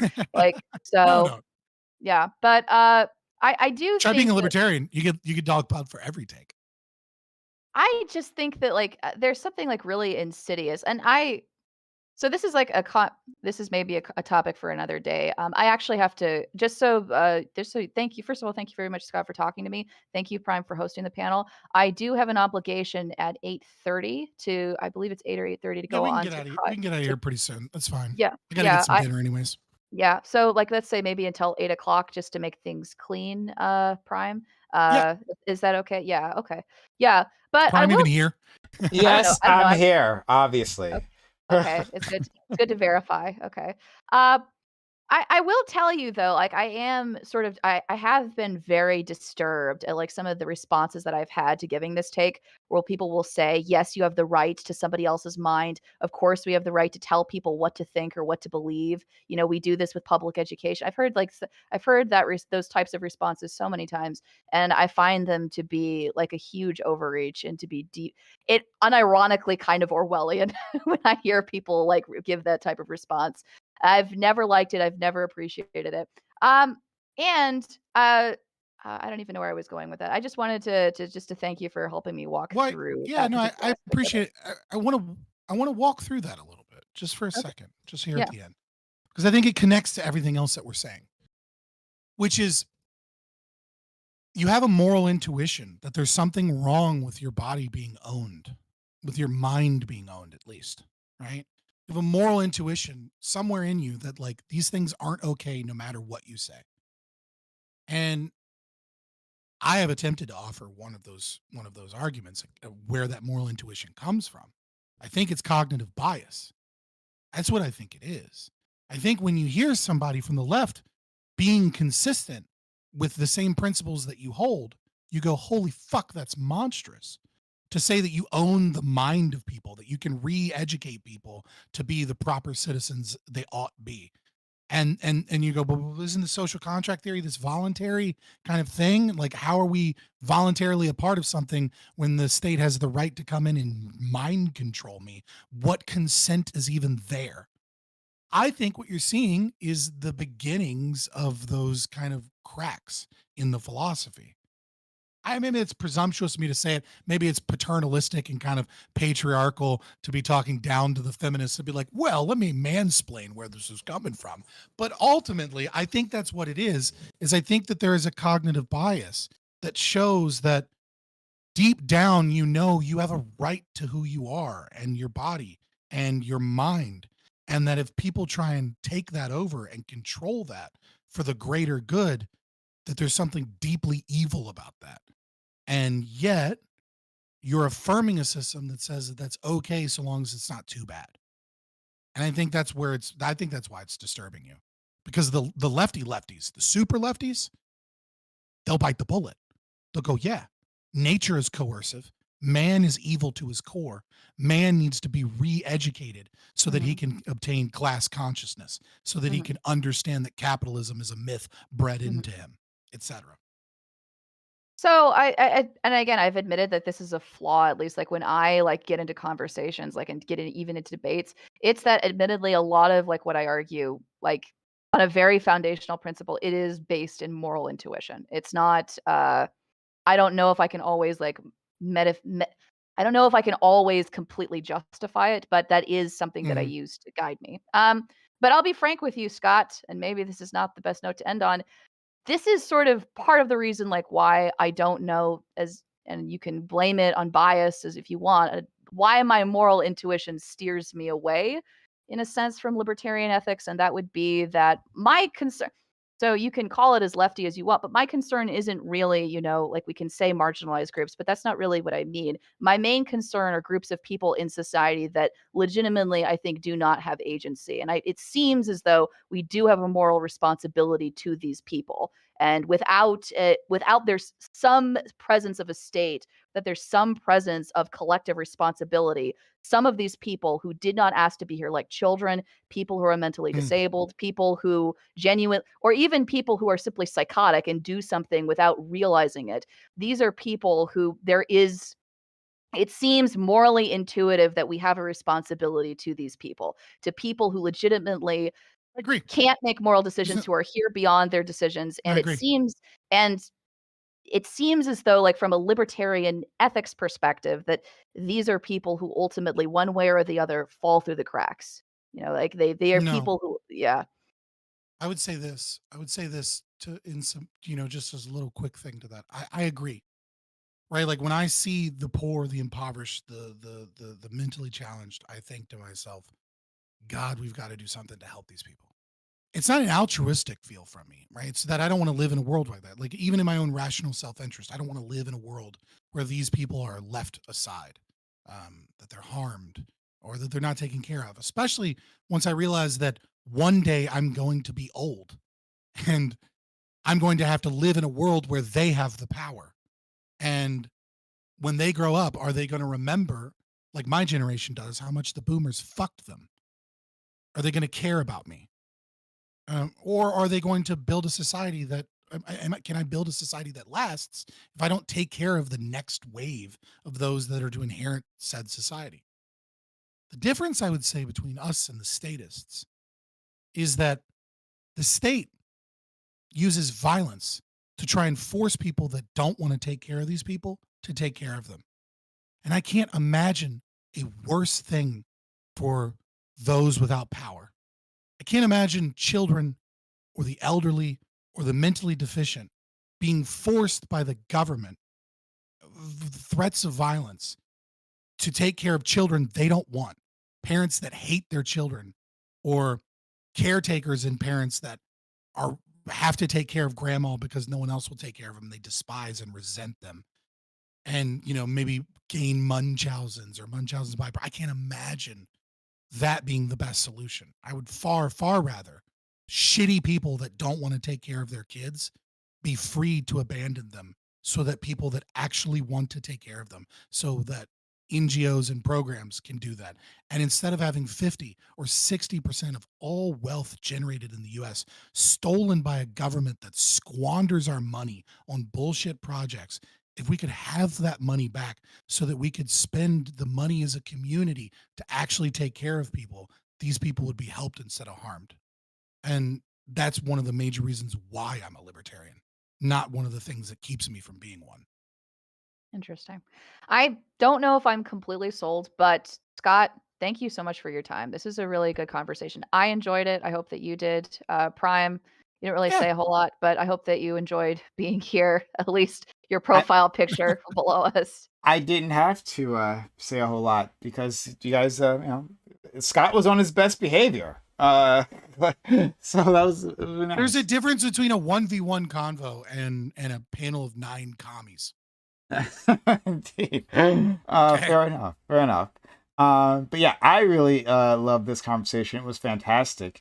And like I actually do like listening to other people's what is it theoretical or moral frameworks, and wondering like how I can incorporate these bits into my own to better myself, right? Because I don't assume that my framework necessarily is the best. So this was really enlightening. Cafeteria political philosophy. Yeah, exactly. Cafeteria, yeah, something like that. Christopher Hitchens had that thing about Christians and Muslims and stuff where they pick and choose parts they like about their religion and get rid of the rest. Called it cafeteria religion. Yeah. Cafeteria Catholic. Yeah, we have that. I have this shirt, by the way. So this is What Christopher Hitchens. For those of you who don't know, this is the Hitch shirt. You can get it on Etsy. It's based. Okay. So let's see. All right. So He's an asshole, but he's great. I'm going to read out to our friend Wick and support him. So guys, be kind. Lactoid's there, so you'll get more libertarianism. So that'll be great. Or pretend libertarianism. I don't know how like Scott feels about Lactoid in any particular day. But anyway, off you go.